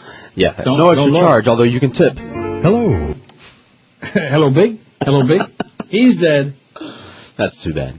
You know something? There was a guy, what the hell was his name? He had New York Steakhouse. Marty Sussman? God, what a memory I've got. Marty Sussman was a big, fat guy, which I'm sure he's dead too. And he owned a place called New York Steakhouse. The first one was over on, I'm trying to think where the first one was. Was it on the beach? And then he brought it back on Biscayne, like around 100 and something. And it was great. And Big Wilson used to tinkle on the piano in there at New York Steakhouse. Long gone, I'm sure, many years ago. Mm-hmm. That was a great place. They had, 25 we got left. We sold half of them in like 2 or 3 minutes. Nice going, Neil. Thank you. Well, I mean, how can we not sell this out? And, you know something, we've already sold more of these. Well, that's Stu Gotts. I don't know what his problem is. Audience? Lack of audience. That's your problem, Stu Gotts, and your partner in crime there, the fake Dan LeBastard. They don't have to worry. We'll be there soon. We'll be where? With the same no audience. Come on. That's bad. Have a more optimistic attitude, I'm man. positive I'm going to resign we're not for going to have an 100 audience. years. We have 25 left on Joseph's on the Water, and after you guys oogled and schmirkled over all the great delicious food, you think these people will be like lined up for me and they're to Jacksonville to buy these things. I'm not going to, every Thursday I go through the same agony, okay? Right. Because that's me, because I'm a drama queen, and because 24, you see? Just relax. Look the other way, don't look at that stupid ass thing. Watch pot never boils. That's right, let's get some cleats for my feet. And then we can go eat. Then we'll go eat, right. And have some real treats. And some meat. Right, that'd be neat. Wait till you hear this, speaking of neat. This is so typical, man. Hoping to add a major downtown... This is hysterical. Hoping to add a major downtown tourist attraction to burgeoning Bayfront Entertainment District, the Dade County Commission voted today to study construction of a fancy Ferris wheel at the Port of Miami. All right. Oh, my That should make me want to go there. Not a fancy schmancy Ferris wheel. A ferry wheel? A ferry wheel, that's right. You ferry. Wheel. County Manager George Burgess will deliver the feasibility study by early February. Little discussion before the item passed by an 8-1 vote. Commissioner Natasha Sejas voted against it, citing security concerns. And maybe because who the hell wants to go to the Port of Miami anyway, unless they're a crazy person? 23, they're going by the ones now. The first flash on there, we went from 50 to 33. We sold 17 like that. Anyway, getting back to the ferry wheel, the idea was proposed by Commissioner Carlos Jimenez, who said the wheel could be Miami's version of the London Eye. Or, as the Brits are fond of saying, the London... which has become that city's most popular paid tourist attraction. Others are being built around the world, including a potential record setter in China for next year's Olympic Games, Mon. Unlike old-fashioned carnival rides, the new observation wheels usually feature enclosed climate-controlled bubbles that slowly take passengers hundreds of feet into the air. Jimenez's hope is that a private company would build and operate the wheel, as well as nearby stores and restaurants, and share some revenue with the county in exchange for receiving donated land. And if you're real nice to them, maybe they'll let you spin the wheel. Remember those days? Yeah, spin the wheel. In those days, we still do that. We still do that? Oh, that's cheesy, man. That is so cheesy. Well, the prices are cheesy enough, but the way we do it. Cheesy. You want to spin the wheel? Oh, okay, let me come over and spin the wheel. The London Eye, which opened in 2000, cost more than $120 million and has become that country's most popular paid tourist attraction. More than 3.5 million pay about $30.50 for the 30-minute ride. About 30, man. Which peaks about 440 feet over the south bank of the River Thames. We'll see if it's a good idea or not, Jimenez said last month. I know there are going to be some negatives, but it sounds to me like it'd be a great for Dade County. Oh, it's a great idea, sure. Put it in there, man. Go steal the money somewhere and put it in there. Go print up some phony money. Let the mayor's kid make some more counterfeit money. This time thousands. 21. We're down to 21. That means we sold 29 in about 6 or 7 minutes. It's not so bad, Mon, is it? Oh, there's those crazy packies. They're waving their arms. They're, oh, that's the wrong guy. Oh, they lack the numbers or the organisation to make any... What do we want? Halava. When do we want it? The now. only person who seems capable of doing that is this woman, former Prime Minister Benazir Bhutto. She says... Nice headgear, by the way. Notice they've all got really snappy designer headgear over there in the packies. Really something. 21 we got. I think we're doing a pretty good rate. Isn't this one of the best we've done in a long time? It is. Zipping it along. Chris? Yeah. Yeah, you're just... So I'm trying to remember how we've done it for the other ones, so. 819 on the pool. We're going to make 950. It's the last thing we do. If we have to stay on, if we have to preempt the Mad Dog today, if we have to preempt the Humper, and which I'm sure he wouldn't care. I don't think Mad Dog would either. You think? Why is that? Is he pissed off? No, he would have no problem if we preempted him for a little while. No, he is a bigger expert than I am at not working. He only works like 60. It's in his contract, a specific number of days, only 60. I hear he learned it from you. If they work in more than 60 days a year, they have to pay him like $100 million. In small installments, of course. And that's the money that's supposed to go to Chicken Neck. 820 on the pool. Okay, I'm going to put Chris in charge of this again because it's bad. It's bad for my mental health. No, it's just bad for my mental health to come on here and beg and plead and goose these people along. There's 21 left. Okay. we don't sell all those 50, we're going to get Stugatz again. Then they won't fear us. That'll be bad. Now wait till you hear this story. Talk about rationalizations. From the Washington Post. Carrying excess pounds does not increase the risk of dying from cancer or heart disease, researchers say. You hear that? Oh, my God. All these years they've been saying, oh, you're fat, you're going to die from a heart attack. Like Fat Rich. I probably shouldn't play it, but... You know, Fat Rich reminds me of my mother. Yeah, they were both fat and they're both dead. Although she lived to 91. I don't know how old Richie was when he died, but he's dead. And I'm glad I wasn't there at the track that night. That's just one of those things. You don't want to be there when somebody croaks. Have you ever been around when somebody croaked? No, I've been fortunate enough to miss that. Right, me too. How about you, Chris? Nope. I've been around when somebody almost croaked, but then we stopped it. Yeah. Couple times. Take the thing for 2 minutes. My phone's ringing. Uh-oh. Who's it going to be? I know what I can play. Cleats for the feet. I'm a little... Cleats for the feet. Duck. That's what I got me some cleats. I can say cleats. Cleats for the feet. How about Nicholas Lee? Cleats for the feet. I'll let you know when I'm tired. That's what I got me some cleats. I can say cleats. What do you think I was doing all morning long? How long do you think this phone call is going to take? Probably about another minute and a half. Thank you, Joseph, for the food. He had to run out and pick up his Yes, bill. is that what it was? And Steph went to buy a certificate talking about, Yes, we're all going to go or something. You get a free one? Yeah, I got a free one. All right, we can all go. We just decide who we want to take. You're all going to go where? To Joseph's, on the water. Because you said we oughta. You oughta. Oh, down to 20. You okay? What? You didn't fall, did you? No, I did not fall. My bottle of Diet Coke fell, but I always have the cap sealed tightly. Well, that's good. But, I don't want to stain the carpeting. Although, who cares? With the Coke? Will you listen to me? This is an important story, and you're probably going to go out. And although the diabetes thing kind of slows this down, it's bad. Oh boy, being overweight boosts the risk of dying from diabetes and kidney disease, but not cancer or heart disease. And carrying some extra pounds actually appears to protect against a host of other causes of death. Federal researchers finally said yesterday. How do you like that, huh? All these years they've been saying, lose some weight, like Anne Bancroft was screaming in Fatso. Remember that? Yes. In the opening scene? Lose some weight, you son of a bitch! Lose some weight! Of course, he didn't mind because he was laying there in a coffin very dead, so. The counterintuitive findings based on a detailed analysis of decades of government data and about more than 39,000 Americans supports the conclusions of a study the same group did 2 years ago that suggested the dangers of being overweight may be less dire than experts thought. How do you like that? When in doubt, go pig out, but don't get diabetes. The take-home message is that the relationship between fat and mortality is more complicated than we tend to think, said Catherine M. Flegel, a senior research scientist at the Centers for Disease Control and Prevention in Atlanta, who led the study. That name is almost as amusing as Lipschitz. Catherine Flegel. What word did you say? I mean, if that was your name, wouldn't you change it if your name was Lipschitz? I mean, oh, no, I would love that. I'm being careful the way I'm saying that, by the way. It's not how. I'm thinking of changing my name to it. It is not a cookie-cutter, one-size-fits-all situation where excess weight just increases your mortality risk for any and all causes of death, said Catherine Flegel. The study published today in the Journal of American Medical Association was greeted with sharply mixed reactions. Some praised it for providing persuasive evidence that the dangers of fat have been overblown. What this tells us is the hazards have been very much exaggerated since Stephen Blair, a professor of exercise science, epidemiology, and biostats at the University of South Carolina. It's just not as big a problem as people have said.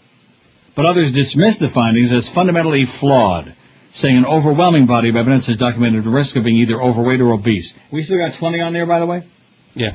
Well, let's go. Let's get with it. 16, you idiot. Well, I had refreshed. You're slow, man. Fat and slow go gland in hand. I was listening to your story and I didn't refresh it. It's just rubbish, said Peter Willett, professor of epidemiology and nutrition at the Harvard School of Public Health. It's just ludicrous to say there's no increased risk of mortality from being overweight. From a health standpoint, it's definitely undesirable to be overweight. Forget about the fact that it looks like crap. Fat people, we don't look good, Chris. We look, you know what we look? What? Fat. Oh, God.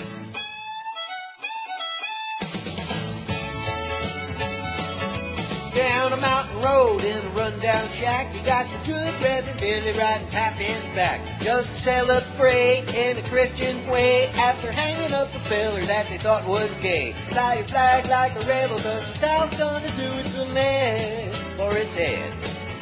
Bill and Daisy May are both chomping at the bit in the fine church going dresses lickety-split. At the First Baptist Church of the Nazarene, they got the lads drinking out methamphetamine. So fly your flag like a rebel, 'cause the South's gonna do its a man for its head. So freak out, spin like a dreidel, get down. Breathe as much as you're able, fool around. Your baby sister looks good, be proud. And do like Jesus would. Fly your flag like a rebel while the South's gonna do its a man for its head. And it is that says it's Christian run. Well, you know they cater only to the inbred and dumb. Can't spell a word that's bigger than Ford. Base their votes on who invokes the name of their Lord. Education is the devil, and the South's gonna do its a man for its head. Judgment Day is coming down the track before their time, with them good old boys and gals taking their lives. Can't get any dumber than Southern pride. Praise Bush, Robertson, and Jesus Christ. Yoo-hoo. Be proud. You're a 25%, or be loud. When debating a dissenter, look around for a brown hole to enter, pull down. Your pants to breathe more in, have another butt baby, 'cause the South's gonna do its a man for its hair. Club 19 at 560 WQAM. Did I mention today that the Cheesecake Factory sucks? I didn't mention it, did I? Not lately. Not yet. Well, I should mention it again. Why go there when you got can go to 14? Joseph's? 14. 14 for Joseph's on the Water, and you oughter, because they're going to go, once they're gone, they're gone. That's what Tommy says. Once they're gone, they're gone. And we only got 14 left. So I'll let Chris, like I said, keep your thumb on it. Will do. If a child of mine ever called the cops on me, that's our stupid-ass bull from Charlie B today, and we have 839 votes. That's amazing to me. It's shocking. If a child of mine ever called the cops on me, I'd probably give him good reason to, 250. Would beat the Schmidt out of him, 212. There you go. Would lay a guilt trip on him to last a lifetime, 106. Don't have kids, don't want them, 58. That's a late edition, moving, zooming up. Would disown him, 50. Wouldn't love him any less, 48. Would kick him out of the house, 43. Would write him out of my will, 33. Would kill the bastard, 24. And would never speak to him again, 15 out of 839. Joseph's is still stuck on 14. See, that's the thing that frosts my ass with these people. They're a little slow. It's all right. Means we sold 36 of them in the first, 15, 20 minutes. New York Times says it's time for Congress to repeal a law that prevents students with marijuana convictions from receiving federal financial aid for college. That's what the New York Times editorial board said in an opinion piece. Anything that keeps ex-offenders from attending college makes it more likely that they'll be caught in the revolving door that leads to prison, writes the Times. Tens of thousands of people have been pushed in that direction since the 1990s, when Congress passed a law that barred even minor drug offenders from receiving federal education aid. Although the editorial points out that Congress last year struck portions of the law barring aid for individuals whose offenses took place more than 10 years ago, it insists that the rest of the provision should be scrapped as well. When in doubt, scrap it out, baby. Scrape it out. And we're not talking about your... Rectum. Oh, that can't hurt either. The law is wrong-headed on several counts. It primarily affects low-income students and exempts the wealthy who don't need aid to attend college, continues the Times. It targets young people of color who are disproportionately prosecuted for drug offenses and already less likely to complete college. Even relatively small-time offenses, for which criminal courts typically only mete out probation, fines, or community service orders, can render an individual temporarily ineligible for aid. The current provision passed by Congress as part of a 1998 amendment to the Higher Education Act of 65 was proposed by Representative Mark Souter. The legislation was signed into law by President Clinton. In 2006, Congress revised the law again, scaling it back so as to pertain only to those convicted of marijuana crimes while currently receiving aid. That amendment was tacked onto a deficit reduction package, slashing $12.7 billion from federal student loan programs. Federal college aid was never intended to be used as a weapon of enforcement, concludes the Times. Any attempt to employ it that way inevitably results in perverse and unintended results. The ACLU and a coalition of organizations critical of U.S. drug policy have previously called for the law's repeal. You can't complain about the sanity of U.S. drug policy because there isn't any. It's insane. They're lunatics, baby. They're maniacs. I'm thinking free drugs for everybody now, especially if they work at QAM. We're still stuck on 14 now. Every week we get to a certain number, and we just get stuck. These are $100 certificates. They're only $50 for Joseph's on the Water. And for $100 you can get a lot of good stuff there, man. They're stuck and can't get off. Right. That's us. Well, I'm not going to pay any attention to it. I keep saying that, but of course I do. I get psychotic about it. Because I take it as a slap in the face. You know how you feel. See, anything else, like our fine sponsors, I mean, we put the stuff on, we talk about it, whatever, and we hope for the best, you know. We hope that they go out there and patronize our fine clients, etc., and spend their money. But we don't get an immediate response or lack thereof like we do on this thing, you know, every Thursday. 12. The dirty dozen, baby. We got a dozen left. Not a baker's dozen, just a dirty dozen. Oh, we should be able to do that by 1 o'clock. What do you think? Yes. Oh, yeah. Oh, yeah. Let's hear Freddie Cannon again. Woo! Nah. Well, here's another poll. Well, you know, it's already the 8th of November. And you know how we're going to get deluged now? Because early January starts with the earlier caucuses and primaries and all of these stupid-ass things. So that's all we're going to hear about now, because they start, 20 years ahead of time. More than 8 in 10 Republicans and more than half the married men in a new USA Today Gallup poll said they definitely will not vote for Hillary Clinton for president. The poll provides an early snapshot of who's ruling out Clinton, Edwards, and Barack Obama. Clinton, who tops national polls of Democrats, is strongest within her party. Only 10% of Democrats say they'd rule her out. Nearly 3 times as many have said they wouldn't vote for Edwards. The new poll found that Clinton would defeat Rudy Giuliani in a hypothetical matchup. Still, some Democrats wonder whether she's potentially unelectable or a drag on candidates lower on the ballot, and rivals such as Edwards say they're better bets. In a general election, the poll suggests that Clinton has the least potential for winning votes from Republicans. 84% say they definitely would not vote for her, compared with 6 in 10 for either Obama or Edwards. Independents showed the least resistance to Obama and the most resistance to Edwards. They don't like that slick-down hair, baby. The poll found that 36% of women wouldn't vote for Clinton, compared with 50% of men, and 55% of married men wouldn't touch her with your thing. Obama had comparable appeal to women and more to men. Clinton's appeal overall falls as income rises, the reverse of findings for Obama. In other words, if you've got some income there, if you're like smart, you got some cash, you're smart, then you vote for Obama. If you're dumb, you're like, oh, well, Swillery, wasn't she married to what's his name? What's his name? Pollster Mark Penn, a top Clinton strategist, says Clinton's strength against GOP hopefuls is growing. With candidates who are lesser known, typically we see the opposite pattern happen, he says, citing 2004 nominee John Kerry as an example. Penn also says her appeal to Republican women is rising, and nearly a quarter of them could defect her in a general election. Clinton's unfavorable rating in the poll was 45% versus 31% for Edwards and only 30% for Obama. About 30, man. A fairly substantial number of ordinary voters have doubts about her, said Jack Pitney. I wonder if he's full brother to Gene Pitney. A town without pity, baby. Gene Pitney, a political scientist at Claremont McKenna College near L.A. Even so, he and others say that doesn't mean Clinton is unelectable. Political scientist John White at Catholic University in Washington says she benefits from the demise of Republican brand and trends such as more minority and single voters. Overall, 43% in the poll would not vote for Clinton. Top reasons: they don't like her, her husband, or her views. Retired Professor Charles Bilbrey of Harrisonburg, Virginia, 65, a GOP-leaning moderate, calls Clinton abrasive. She's an abrasive bitch. Mm-hmm. Others cite Clinton's marriage.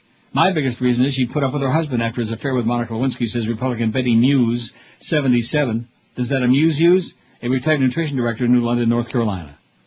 Political scientist Gerald Benjamin at the State University of New York at New Paltz says old scandals certainly will surface if Democrats nominate her. Mark Mellman, Kerry's pollster in 2004, says they won't matter much. People know who she is. There's not a lot you can tell them is going to change their fundamental perception. They just don't like her. That's it. I like the wee-wee. Senator Larry Craig was arrested in an airport bathroom. The Idaho senator later pleaded guilty to disorderly closeted homosexual. So, what happened in that men's room? Well, Matt, I tried to take it in my seat, and it was a very, very big... You knew what you were doing, and it's clearly on the tape, Matt. What I said and how I reacted. The tape he's referring to was recorded in a men's room. Lower my pants. Okay. Spread my legs. Yes. Now, take it. Soliciting anonymous sex. Guilty. You heard my voice. And so... That tape is the truth. And he jerked me out. No. Yes. And I'm going, oh. Let me stop you for a second. So you look... Finally, I began to the gentleman. You this undercover officer. Yes.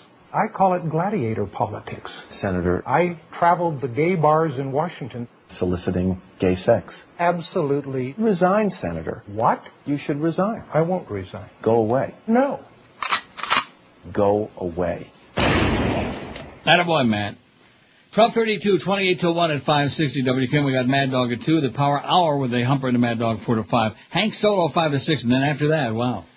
7 is all we got left on the Joseph's on the Water, and you ought to get one. You really ought to. $50 gets you $100 worth of good stuff. Great food. We got 7 left. Think we'll do it by 1 o'clock? Yes. Yes. Huh? Yes. What do you think? Huh? Huh? Yes. Huh? Yes. Huh? Yes. Yes. And a pot deal that went bad. A 19-year-old guy in suburban. It says a 19-year-old fellow. You think of 19-year-olds as a fellow? I don't consider anyone a fellow. No. A 19-year-old punk in suburban St. Louis was kidnapped, paddled, and burned with freshly baked cookies. He was paddled with cookies. As a result of the 8-hour ordeal, Madison County prosecutors charged 2 students at Southern Illinois University Edwardsville. Rosario James, 23, and Jordan Salas, 20, were charged with aggravated kidnapping, robbery, and aggravated battery. They were being held on $150,000 bail. Sally Fitz wants to know where we can find the batteries. The 19-year-old, who was not identified, was not charged. He suffered severe bruising but wasn't hospitalized. Here's the story. Sheriff's Captain Brad Wells said that Friday night 3 men went to James' house to buy marijuana, but 2 of them grabbed the drugs and fled, leaving the third behind. The suspect held that man, who's in his late teens, and told him he needed to find $400 for the drugs, Wells said. That's like that scene out of that movie. What's that great movie that we love that I can never think of the name of? Requiem for a Dream? No. Where he takes his buddy to the drug house? Oh, come on. Not, yes. Takes his buddy to the drug house. Right. Not with Emil Hirsch. No. Where they had the, with the kid from the TV show, with the Dutch kid, whatever his name is, Vander Beek Geek. Rules of Attraction. That's it. The suspects beat the man with a wooden paddle, burned his neck and shoulders with cookies immediately after taking them from the oven, shaved off some of his hair, and poured urine over him from a soda bottle, Wells said. That totally defeats the cookie experience. It was this sheer torture, Wells said. Hours later, Wells said the victim managed to escape and call police after the suspects drove into a house and trying to get money for the drugs. Yeah, don't you remember the scene where they went in the car and went inside, and that big black dude was all pissed off and wanted the money, was going to, they were all running away, stuff like that? That is the movie, right? Yes. We're still stuck on 7 there with Joseph's. You know, I do my best to do my duty, like a good Boy Scout. I was in the Cub Scouts. Weeblos? Speaking of somebody that belongs in the Cub Scouts, Drew Carey. Now, when I was on vacation a couple weeks back, I saw Drew Carey on The Price is Right. And you know what I want to say about his performance? What? Oh, my God. I mean, there are some people who are cut out to do certain things, you know, and then there's some people who just ain't. Well, guess what? He ain't. I mean, I never thought he was funny to begin with, or entertaining, or amusing, or talented, or any of these things, but he sure ain't a game show host. Terrible. Awful. You haven't seen it, right? No. Don't. It says when Bob Barker was hosting the venerable television game show The Price is Right, he would end each program by encouraging viewers to make sure their pets were spayed or neutered.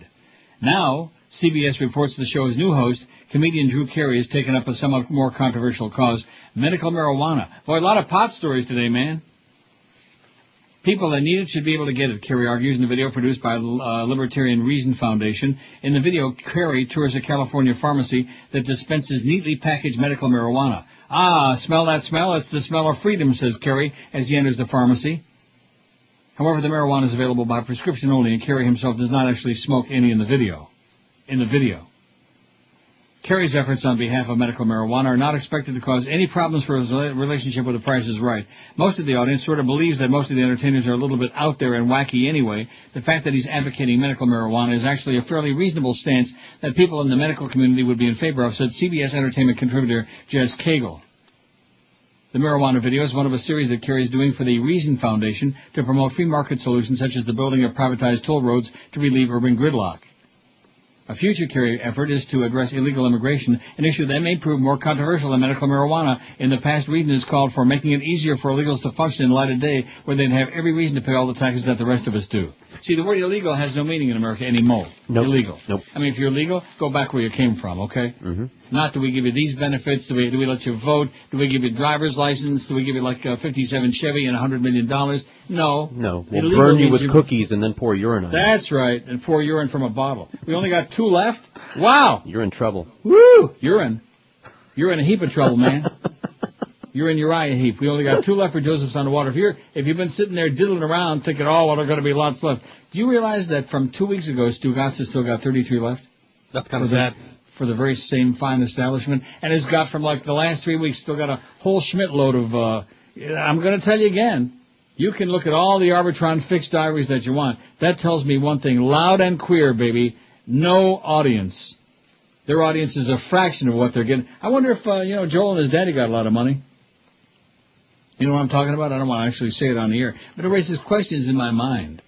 Does it? Like how what? they get so many wired, bogus diaries, I see. I see what you're saying. I'm not saying it. Don't say you see what I'm saying, but you know what I'm thinking. I hear what you're thinking. Good.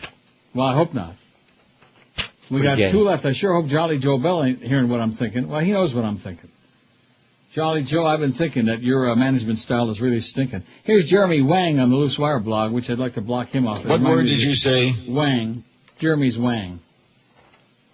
Don't you get any of these on your... You're probably not signed up there. You're not a mover and a shaker like I am. No, I do shake, though. Oh, well, don't do that. Not too much. 867 on the poll. What do we say, 950? Oh, yeah, we got that licked. In fact, if we'd had like a little bit better poll, Charlie B., we could add 1,000 again today, but we won't. That's all right. Hey, we might. No, we might not. No, we won't. Stop. No, we won't stop? Well, you won't. You better stop. See, you get carried away now. It's my fault because I've conditioned you into getting like all whipped up about it. We aren't going to get 1,000 votes. Keep saying it. It's possible. Say it again. It's 1.7 we aren't going to get minute. 1,000 votes on the poll today. Say it again, Chris, or else. God. Today on Dr. Phil. Let's do it. Perky, pretty, darn near perfect. Thank you. Britney. Hello. What's going on in Britney Spears' life? I don't know. Should you have these children? Hey. I don't know. Hi, ma'am. I love red wine right now. Are you hungover? I think. Hey, enough is enough, Britney. Hi, everybody. Are you drunk? I've experimented. You are slurring your words. Your pupils are dilated. You're a drunk. Do you think your drinking affects the children? I love you, Mommy.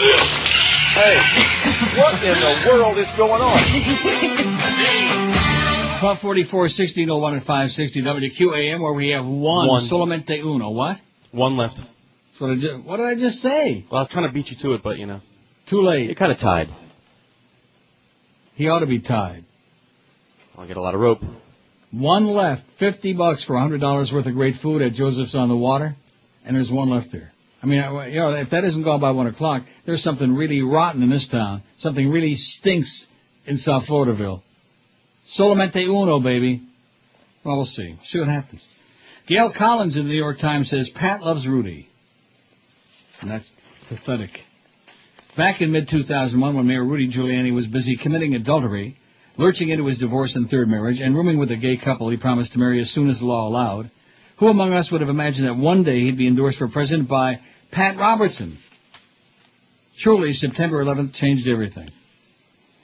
Actually, Robertson, the founder of the Christian Broadcasting Network and a real Farbisan, has had peculiar positions on the terror attack. He once said it was nowhere near as big a deal as the problem of judicial activism. On another occasion, he explained that the destruction of the World Trade Center was God's punishment for abortion and rampant secularism on television. It's hard to understand what drew the two men together. Rudy has hedged his positions on quite a few issues lately, but he has yet to suggest that New York had it coming. It's been quite a busy time for Giuliani, who recently tried to establish himself as the toughest dude on the anti-terror bloc by making fun of torture victims, drawing the wrath of John actually tortured McCain. Let it be known that nothing, including the extensive evidence that prisoners being tortured confess to things that aren't true, is going to stop a President Giuliani from wringing every last drop of inaccurate information out of the evildoers. They talk about sleep deprivation. I mean, on that theory, I'm getting tortured running for president of the U.S. That's just plain silly, he said at a town hall meeting in Iowa. You really think that after all the trouble Mitt Romney got for equating life in the Mittmobile with service in Iraq, people would be a little careful about comparing the perils of campaign trail with military service?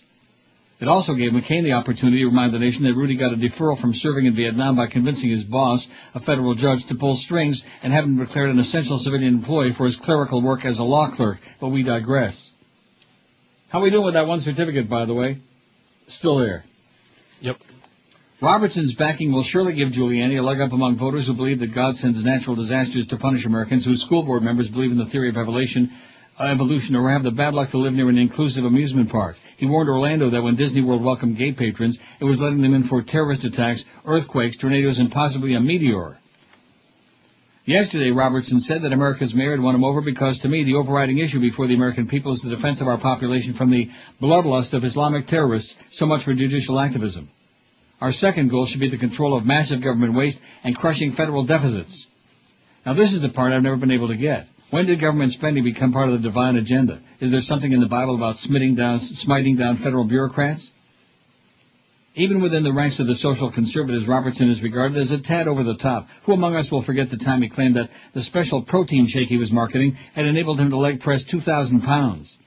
Or the time he said God had given Ariel Sharon a massive stroke because he let the Palestinians run Gaza. He did apologize for saying the U.S. should assassinate the president of Venezuela, Hugo Chavez. Still, the endorsement must have been a blow to Mitt Romney. He's gotten a couple of social conservatives on his side, but given the way he's prostrated himself before the right wing, renouncing every position he's ever held, all the way down to stem cells, you'd think he'd do better.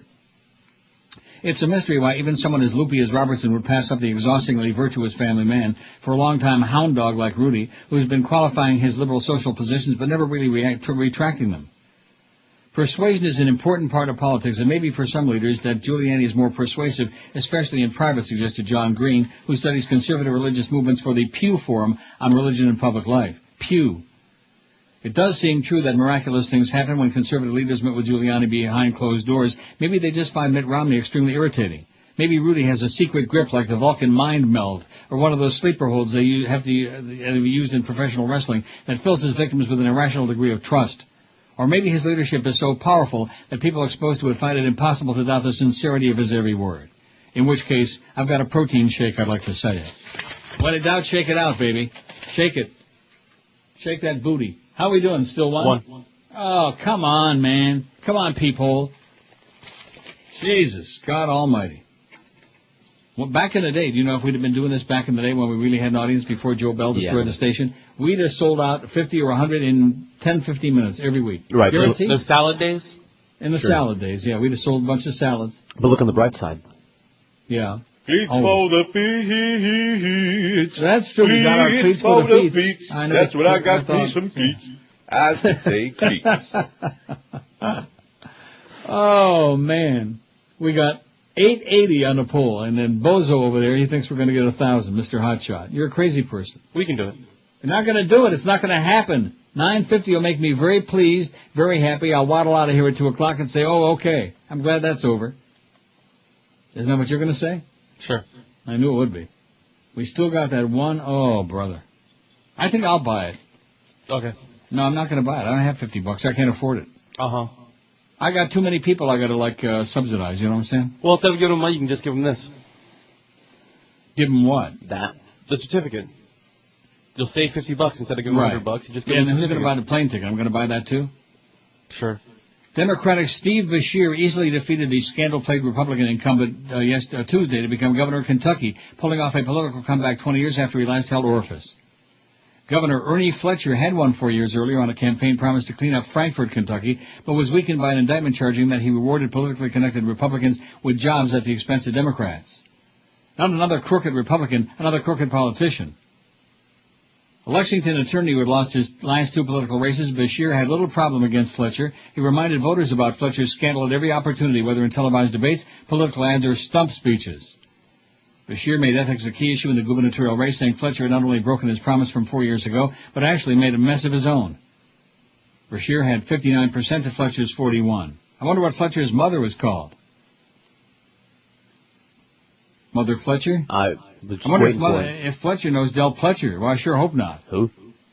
Tomorrow begins the hard task of governing, Beshear told jubilant Democrats at the Frankfurt Civic Center. Tomorrow begins the time when I call on every person in the state to come together with us, join hands, and yada, yada, yada, and pull your pants down, whatever they're talking about. Do a Larry Craig. Tap it out. When in doubt, tap it out. I'm refreshing that, baby, and it still says 1. Oh, the pain. We got 9 minutes for somebody to buy that. I mean, we got actually till 2, but let's do it by 1 o'clock, just to piss off Stu Gatz. I actually cannot wait. I can't wait until November 21, 2 weeks from yesterday, at 10 a.m. when the next trend comes out and when they drop off that totally bogus July across the street. Not that we care about them that much, but just because Joel Feinberg is such an a-hole and such a jerk, and because they got a bunch of losers over there pretending to be, I mean, not that we don't have some losers, but they are losing central is what they are. And they've been able to manage with mirrors a bogus Wired Diary month, like about once every few months. They get one of those, and of course they hang around forever because it's a rolling 3-month deal, you know. So when you get May, June, and July, and then that July sticks in there all the way until November. Jesus Christ, for months and months, and it gives the appearance that, oh, look at that, they're really kicking ass over there. The evidence is clear, baby. When they got 3 weeks certificates, zillions of them, up the old yin-yang, that they can't sell out for their fine sponsors, there's something really wrong. Lack of audience, baby. Lack of audience. As it continues the fight against terrorists worldwide, the U.S. is watching cautiously as a vital ally teeters on the edge of anarchy. Did I read that right? No, but it's okay. In the war on terror, there is no country more strategically critical than Pakistan, ABC's Terry Moran said on Nightline Monday night, and tonight Pakistan is on the edge of political abyss. The nuclear state, which is battling encroaching al-Qaeda fighters at its borders, has descended into chaos after President Pervert Musharraf declared a state of emergency and suspended Pakistan's constitution. Taliban fighters and al-Qaeda terrorists who had sought refuge in the mountainous border region between Pakistan and Afghanistan are moving into more populated regions of Afghanistan and appear to be emboldened by the chaos erupting from Musharraf's crackdown. Maybe he's got a crack problem. Pakistanis analysts are increasingly questioning General Musharraf's contention that emergency rule was needed to help him fight terrorism, reports David Rhodey in a New York Times analyzation this week. Across the country, policemen and intelligence agents have been diverted from hunting terrorists to arresting lawyers who apparently are being assessed as a greater threat to the general's rule. The threat becomes even more dire when one considers what would happen to Pakistan's nuclear arsenal if the country becomes further destabilized. Estimates of Pakistan's weapons cache range from 24 to 48 nuclear warheads, and some say there could be as many as 100 nukes in the country. ABC News correspondent Jim Sciutto reports that officials believe there is a very real possibility that those weapons could fall into the wrong hands. The headline in this story is, "Will Pakistan Chaos Let Al-Qaeda Get Nukes?" The nightmare scenario for U.S. officials, Sciutto said, that a government collapse could put Pakistan's nuclear weapons in the hands of terrorists. And then all hell is going to break out. Look at that. The Dow's down another 178 points. The S&P is down, Neil. The S&P is down. The weak dollar and mortgage crisis lead to troubled futures. Got real tourists, baby. Here comes the bunny, and there goes your money. I'm going to say it again. You people on CNBC, every single one of you ought to be on death row. When somebody works their entire life, and somebody fleeces them out of their life savings with BS, with lipstick on pigs. I wonder what that would look like, lipstick on a pig. Party pig. Still got that one. Well, what are we going to do about this, Chris? We got one more to go. $50. Somebody out there is going to buy it during this next break, or I'm going to raise hell during the 1 to 2 hour. I'm going to raise holy hell. Do you believe me? No. You can get it for Josh if you want. What? Just get it for Josh. Josh who? Check. Oh, Screw hey, him. we might be sold out. Screw him. What? We might be sold out. What do you mean by that? Well, it's sold out, so it's just got to go through the processing to be... now we just have to wait a few seconds to see if that last one was kosher, was legit, or just another game-playing idiot. Probably Joel Feinberg again, potching with our stuff. If we sell it out, what's Stu Gott's going to say then? How you still got 33 left from 2 weeks ago? Loser. Loser! Well, we knew that when he was with us. Any guy named Wiener. John Wiener, a.k.a. Stu Gott's. That's why Hank had to go, because, he had... Remember when they said that Carlo had an answer for Santino? Remember that in The Godfather? Yep. Well, Hank's got an answer for Stu Gotts and Clarence. Oh, my God. That's more than anyone should have to answer for. Says sold out on my page. When in doubt, we're all sold out. But they're verifying. Is that what you're trying to tell me? Yeah, basically. They're checking who's been naughty and nice? That's good. And it's not like they're doing us a favor. See, that's the thing that kills me. Like they're doing us a favor by buying the stuff. They're doing themselves a favor. Right. They're getting a great meal at half off. What's not to like? This is Arnold. This is not a tumor. It's the 1 to 2 hour. Hey, Mom, do you crave a delicious pizza and the back child support that low-life loser still owes you? Then call Domino's for our new Deadbeat Dad Pizza. Domino's Deadbeat Dad Pizza. Speak of the devil, it's you. Oh, hey, here's your pizza. How much do I owe you? $7,500. Oh, here's a 20. A 20? Yeah, I would have had the rest of it if New York had covered the spread. Oh, hey, how's little Sally doing anyway? Her name is Susie, and you used that excuse last time. Well, tell her Daddy's asking about her and give her these fudgems, okay? She needs new shoes, and you give her fudgems. Yeah, they're $3.99.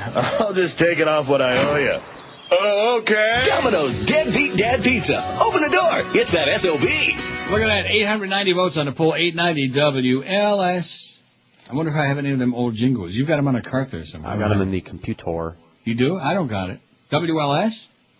Let's find out. WLS. How's Larry Lujack doing? Is he still cranky old man? 89 WLS. Chicago's favorite. WLS. Wow.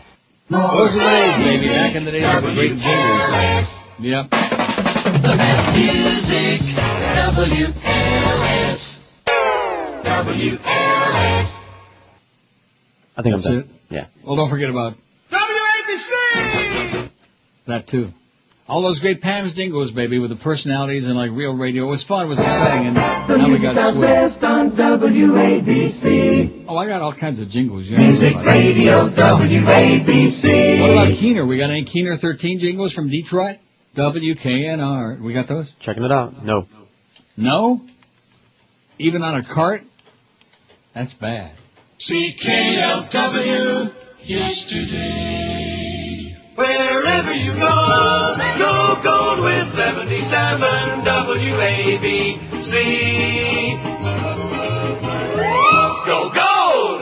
Yeah, or, wouldn't that be something? Go gold. The Motor City.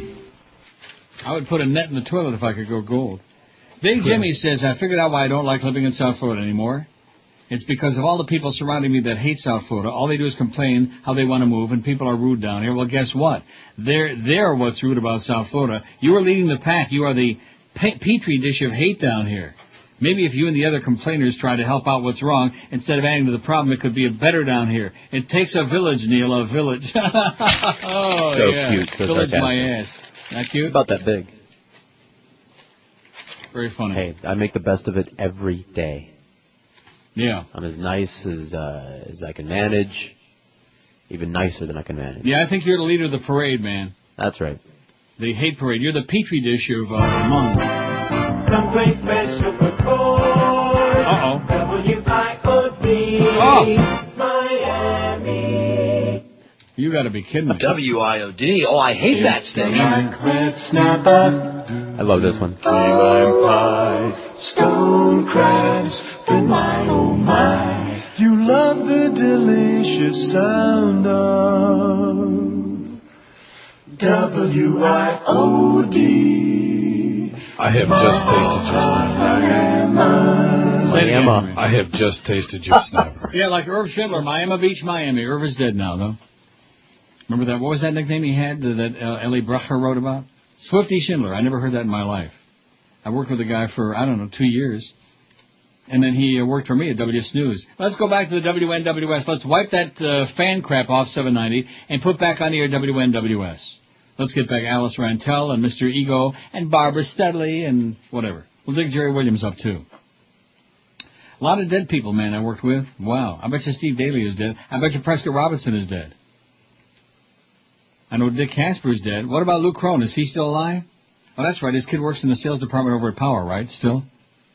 Yes, Josh. Are you joshing me? 894. Well, we sure got a lot of Joshes in that building, aren't we? And I think there's something symbolic about that. I think it means something. 896 on the poll will make 950. And you're right. We could have made 1,000 if Chris would have pushed it like crazy earlier. Hey, I was trying, and you kept saying no. Now, didn't I already do this story about the stalker of Conan O'Brien? Is this something new? Oh, I don't know. It just came in today, so I don't know. A Boston Catholic priest has been arrested last week in New York and charged with stalking late night with Conan O'Brien host.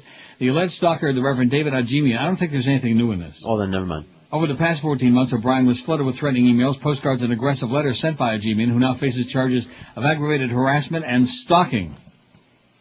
According to police, the priest was asked numerous times to cease contacting O'Brien, but failed to do so, and a warrant for his arrest was issued by the Manhattan District Attorney's Office. In one note to O'Brien, in which he refers to himself as your priest stalker, a G-man complained of being forbidden to attend earlier taping of O'Brien's show. Well, he's a priest, you know. He's like, crazy. He's getting crazy. Maybe we could hook him up with Larry Craig, okay, and they can do a little toe-tapping number. A little something. So are we officially sold out on the Joseph's on the Water? 55 minutes. Official in how long? 55 minutes. Really? What's wrong with that? Nothing. Takes them 55 weeks to get sold out across the street, and that's because they have no audience. It's Phantom, man. They talk about the fake Hank and the fake Mad Dog, and that's their whole station is fake. Fake audience, fake numbers in the Arbitron, baby. Fake. Spell it. F-U. Yeah. Children. That's enough. Children with one. Can I? Okay, I'm going to let you talk. All right. Oh yeah. Want me to talk? Drin. Cleats for the feet. Oh. I need some cleats for my feet, so I'll tell you that right now. I need some sweets for my meat. So you can beat the streets? Yeah. $8.99. Oh, we got 900 licked. That's our goal today, 900. We sold out in 55 minutes on our certificates on the Neil deal. Not too bad. I think we're making a little bit of a comeback. Not big time, just a little bit, just by osmosis. Probably because that footy show is so gosh dang awful. Oh, by the way, and speaking of gosh dang, Joe Rose this morning said GD on here. I don't know if they dumped it or not. Did you hear it, Chris? No, I did not hear it. Well, maybe they dumped it. Because he said, I swear, you know, Joe. It's that ex-jock thing. See, jocks, they can say any words they want, and it's okay. If I say it, we're going to get fined, and Joyce is going to have a nervous breakdown, a conniption fit. That's what they always have, a conniption fit. Children with one version of the FADS2 gene, the FADS2 gene, scored 7 points higher in IQ test if they were breastfed. Oh, my God. But the proceedings of the National Academy of Sciences study found breastfeeding had no effect on the IQ of children with a different version of the gene. The gene in question helps break down fatty acids from the diet, which have been linked with brain development. 7 points difference is enough to put the child on the top third of the class, the researchers said. Some 90% of people carried the version of the gene which was associated with better IQ scores in breastfed children. Researchers at the Institute of Psychiatry, King's College London, used data from 2 previous studies of breastfed infants in Britain and New Zealand, which involved more than 3,000 children, 3,000 sucklings. IQ is measured at various points between the ages of 5 and 13 years in the study.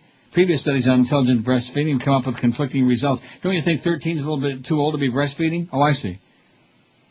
There's been some debate as to whether mothers who had more education or who were from more affluent backgrounds were more likely to breastfeed, screwing the results. Professor Terry Moffat, a co-author on the paper, said the findings gave a fresh perspective. What did I say? A fresh perspective. Fresh perspective. On the arguments by showing a psychological mechanism that could account for the difference between breastfed and bottle-fed babies. The argument about intelligence has been about nature versus nurture for at least a century, she said. However, we've shown that, in fact, nature works via nurture to create better health outcomes. Since the studies used in the analysis were done, manufacturers have begun to add fatty acids to formula milk, but there have been inconsistent results on the benefits. Belinda Phipps. Well, I wonder if she's getting to Mike Phipps. She used to be quarterback for the Cleveland Browns. Belinda Phipps of the National Childbirth Trust said this shows for the majority of parents they can have a positive effect on their baby's IQ by breastfeeding. Well, there you go. Nature is more important than nurture. What is that? I don't know. Nature this. Nurture this. Nurture this. That's my statement to that. Bunch of crap. Don't forget to go see George Saturday night, 9 to 11 somewhere. Somewhere. Yeah, you want to know at the Tequila Ranch at the Seminole Hard Rock, 9 to 11. For the Corona Light Elimination Foosball Finals. Tell your buddy there again, whatever his name is, Larry, Schmendrick, whatever. Tell me he's an idiot. Lee. Hey, Lee. Oh, he's Jewish? Yeah. Oh, like I said, like what Feldman? A good guy. What do you think, Irish? What's his last name? Feldman. Oh, Feldman. Well, you never told me his last name. Sure I did. You don't think I would know Lee Feldman is Jewish, for Christ's sake? For Jesus Christ? He was Jewish, too. Yeah, big deal. Big deal. I'll send him a salami and Swiss on rye. Trafe. How do you like that? With a glass of milk and bacon on a sandwich. Yeah, nice bacon cheeseburger. That was funny when Zach was talking about... Are you trying to be Zach again? Talking about how he went to his... what was it, his uncle's house? I think it was his uncle, yeah. With a cheeseburger, and boy, they got wild. I said, was it a bacon cheeseburger? Oh, no, they would have probably killed me then. That's because they're good religious folks, baby. They're Orthodox. Oh, yeah. Orthodox, you know what that means. Real Getchkis, real Farbissen. Don't bring no cheeseburger in this house. We're kosher the house. The house is kosher for Pesach and for for all the Goyish holidays, too. Bunch of crap. Bunch of dreck. 9:04. How's Todd Dreck doing, by the way? Is he still working there? Is he? Yeah, he's around. Is he? He's around? Let me just give you a little clue, okay? You're going to learn something from me right now. Listen very carefully. He is an idiot. Oh, what a giveaway. Oh, you won't get that everywhere. You won't get that on the Footy Show, I guarantee you that. Rogers. I can't take Florida. They got a lot of stores, you know. Publix, Office Depot, Best Buy, and rooms to go. And tell me what street compares with Hallandale Beach Boulevard as far as living goes. Unless you're 100 years old, Florida blows. Hostile, nasty bastards don't know the meaning of being nice. It's hot and crappy in paradise. There's smarmy toilets and angry swamp for colloquial dumb mugwumps. I hope the icebergs melt and just drown this dump. Yeah, that's what I say. 116 at 560 WQAM. Here's some good news. Yeah. President Bush suffered his first veto override of his 7-year-old presidency today as the Senate enacted a $23 billion water resources bill despite his protest that it was filled with unnecessary projects. The vote to pass the bill was 79-14. Enactment was a foregone conclusion, but it still marked a milestone for a president who spent his first 6 years with a much friendlier Congress controlled by his fascist Republican Party. Now it confronts a more hostile, Democratic-controlled legislature, and today's vote shows that even many Republicans will defy him on spending matters dear to their political careers. The bill funds hundreds of Army Corps of Engineer projects such as dams, sewage plants, and beach restoration. They're important to local communities and their representatives. It also includes money for the hurricane-hit Gulf Coast and for Florida Everglades restoration efforts. The House voted 361-54 to override the veto on Tuesday. Both votes easily exceeded the two-thirds majority needed in each chamber to negate a presidential veto. The last such veto override happened when Congress dealt President Clinton the second of his two overrides in November of '98.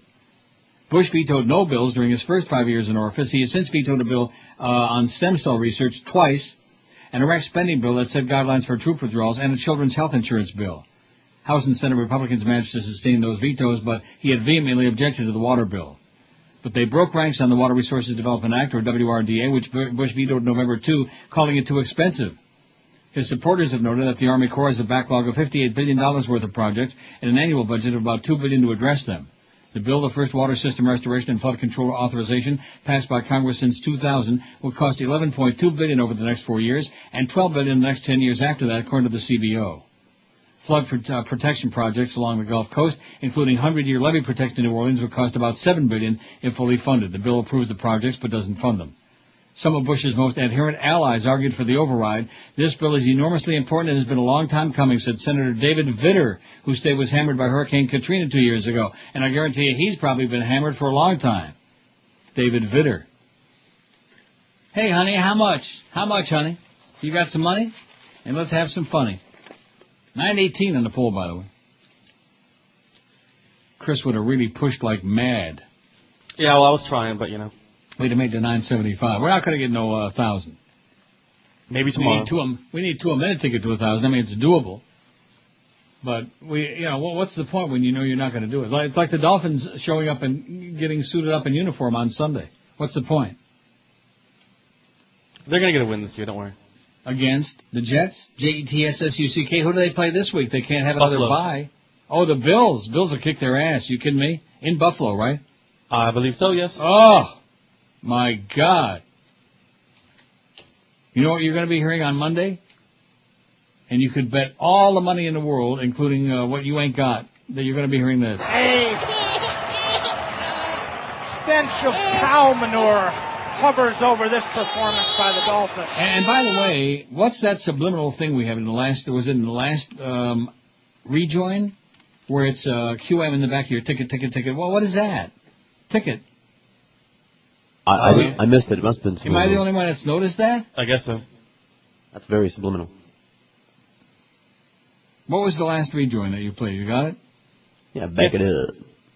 Back that baby up. So here's where you start. Step 1, call 800-COLD-AIR. 800-COLD-AIR. Custom Air Designs will fix any problem today or you don't pay. That's it. One step. Call 800-COLD-AIR. Custom Air Designs. The one. Yeah. All right, well, hold on. They're going ticket. So hold on. I'm telling you. And why would you want to do that? That's subliminal. It plants it in their mind. I'm thinking, oh, we're listening to the ticket. No, you're not. No, you ain't. You don't have it? Yeah, I got to expand the card. Hold on. You got to what? Expand the cart. There are multiple cuts on that one cart. They rotate. I see. Well, excuse me. What the hell do I know about it? That audio vault, man. I wouldn't wish that on Heinrich Himmler. I wouldn't wish that on Joel Feinberg, the audio vault. Remember we tried to talk him out of it and tell him what a piece of crap it was? What do you guys know about radio? What do you guys know? We're the radio experts, right? All right, you ready for him? Uh-huh. It's easy to have fun. Sick of waiting months for your loan to close? Wait no more. Call First Mortgage. Talent. It's the Big Dog and Jax. Good Lord. Sports Radio 560 QAM. The sports leader. Well, forget about it. We're not going to spend the whole last hour here, although we'll kill some good time. The best talent. Yes. It's the Big Dog and Jax. Joe Rose and Jason Jackson. Mornings 7 to 10. With South Florida sports always matters. Ain't there? The biggest names, the best talent. It's the Big Dog and Jax. Joe Rose and Jason Jackson. Mornings 7 to 10. That's not it. Stop playing these. Stop it. Stop. Okay, do it again. Don't do it. Don't listen to him. Bastard. The biggest names. Stop. 924 on the poll. We're going to make 950. Stop.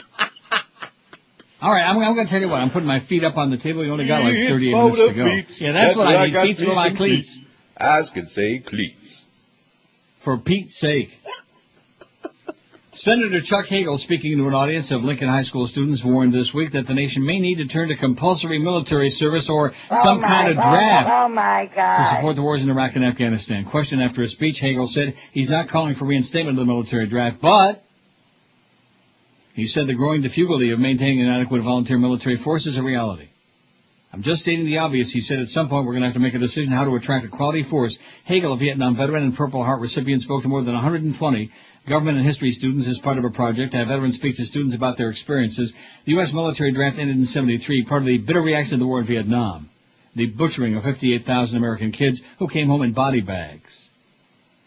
Hagel told the Lincoln students that the burdens of Iraq and Afghanistan wars are being carried by too small a share of the nation's population. We have more than 300 million people in this country, but less than 1% of our population has to bear all of the burden, to make all the sacrifices, to do all the fighting and the dying for the rest of us, he said. There are people serving in Iraq for the third time, in Afghanistan for the third time. They're ruining their families, suffering post-traumatic stress disorder and significant injuries. They're not going to bear that burden any longer, he said. Hagel has been a prominent critic of Bush's Iraq policy, said the nation must make a difficult assessment on whether to return to some kind of draft or other form of compulsory national service. Students listened quietly and said little during Hagel's speech. At the end, he took a handful of pre-selected questions that students had composed on Monday with the aid of their teachers. Social studies teacher Bill Zuspan said he and his students have discussed the possibility of a draft in the past. He knows how they'll react to Hagel's comments. They don't like the idea, he said. They don't wanna. Hagel said he's well aware of the sacrifices Lincoln High School has made in the Iraq War. 2 graduates have died in Iraq. He urged students to seek solutions besides war to the world's problems. Terrorism, extremism, biological weapons, chemical weapons, nuclear weapons, they're a threat to all mankind, not just Christians and not just Americans, he said. Not just the Goyim. Even the Jews have got tsuris. The Jews and the Arabs, man, and the Indians and the Pakistanis. Oh, just it wears me out. Nobody wants to think about these things because it just wears you out. Let's think about positive things like Joe Bell. Be positive. Let's think about good things like the Thursday QAM schedule, starting with that all-access infomercial. And then, of course, with that high school gridiron report. What more could anybody want to convince them to turn that radio off and throw it in the toilet? Put it in the bathtub and drown it. Just like what's-her-name in Fatal Attraction, Glenn Close. No, it wasn't Glenn Close, it was Meryl Streep. Which one was it? Glenn Close. Right. But I was confused, the two of them. I don't know. You ever see them So side they're by both each? ugly? Same No, person, both I think ugly I and would skanky. run if I Scabby. did. Scabby. Ooh. Tain't what you think it is. 925 votes on the poll. Oh, I think we're in for 950, that is. Uh-huh. Chris, of course, is still in a delusional state. No, it's over now. That was a funny fact, by the way, the thing about the Petri dish for, Yeah, it was. negativity in Florida. sarcastic. Guess what? Chronic Long factor. before I came there and long after I'm dead and buried, it'll still be the same thing, the same attitudes, the same people, the same cigar-chopping old farts in Domino Park, and the same old farbizzing in Boca, hocking, playing a shuffleboard in Mahjong. It'll be the same crap, okay? The same condo commandos and early bird dinners, and guess what? I didn't invent them. You get a lot of it. Sports! With Neil Rogers on Sports Hole Radio, WQAM. 560, You Gotta Be Effing Kidding Me Radio presents another channel-changing management pleaser, OJ and Danny. Yo, this be OJ McDuffie. And I'm Danny Cannell. What a game yesterday, huh? Yeah, what a game. Go Dolphins. Been a big fan all my life. You know, they may have lost the game, but we'd be done gotten something right with the cleats. Yeah, depending on the field condition, you need the right cleats. The cleats, they be critical in the bit of a game of, and that mean it is what it is. I thought they handled the ball really better with the right cleats. So, that mean they could run with the ball really well. Yeah, really well. Yeah, they ran the ball really well. Yeah, they ran it really well. I mean, we need about something, but I do believe they really played well. Yeah, they played really well. Well, you know, when they got the 1-inch cleats instead of the 3/4-inch cleats, it really better. But they couldn't go up with the 1/4-inch cleats, you know. You gotta have the right cleats. Yeah, you got something to say?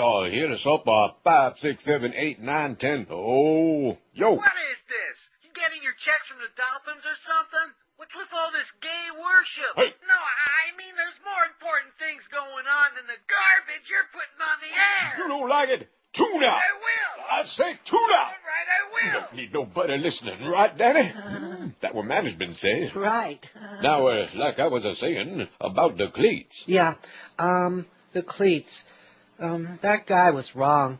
Cleats are very important. You got the big cleats, small cleats, fat cleats, thin cleats, short cleats, tall cleats. Cleats for the feet. Cleats. Cleats for the feet. Yeah. That's what I got me some cleats. All kinds of cleats. Got the cleats for the feet. Cleats. Cleats. Cleats. Cleats. Cleats. I could say cleats. For defeats.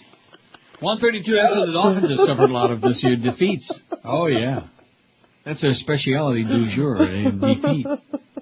930 on the poll, that is the best. In fact, the ass end of that. Let me see if I can just back it up again, because I don't have that good stuff that you got. Yeah, well, I don't have to go.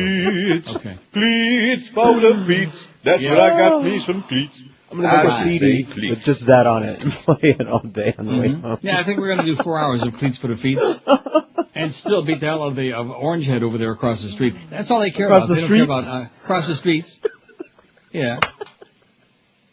Suffer another defeat. It'll be really neat.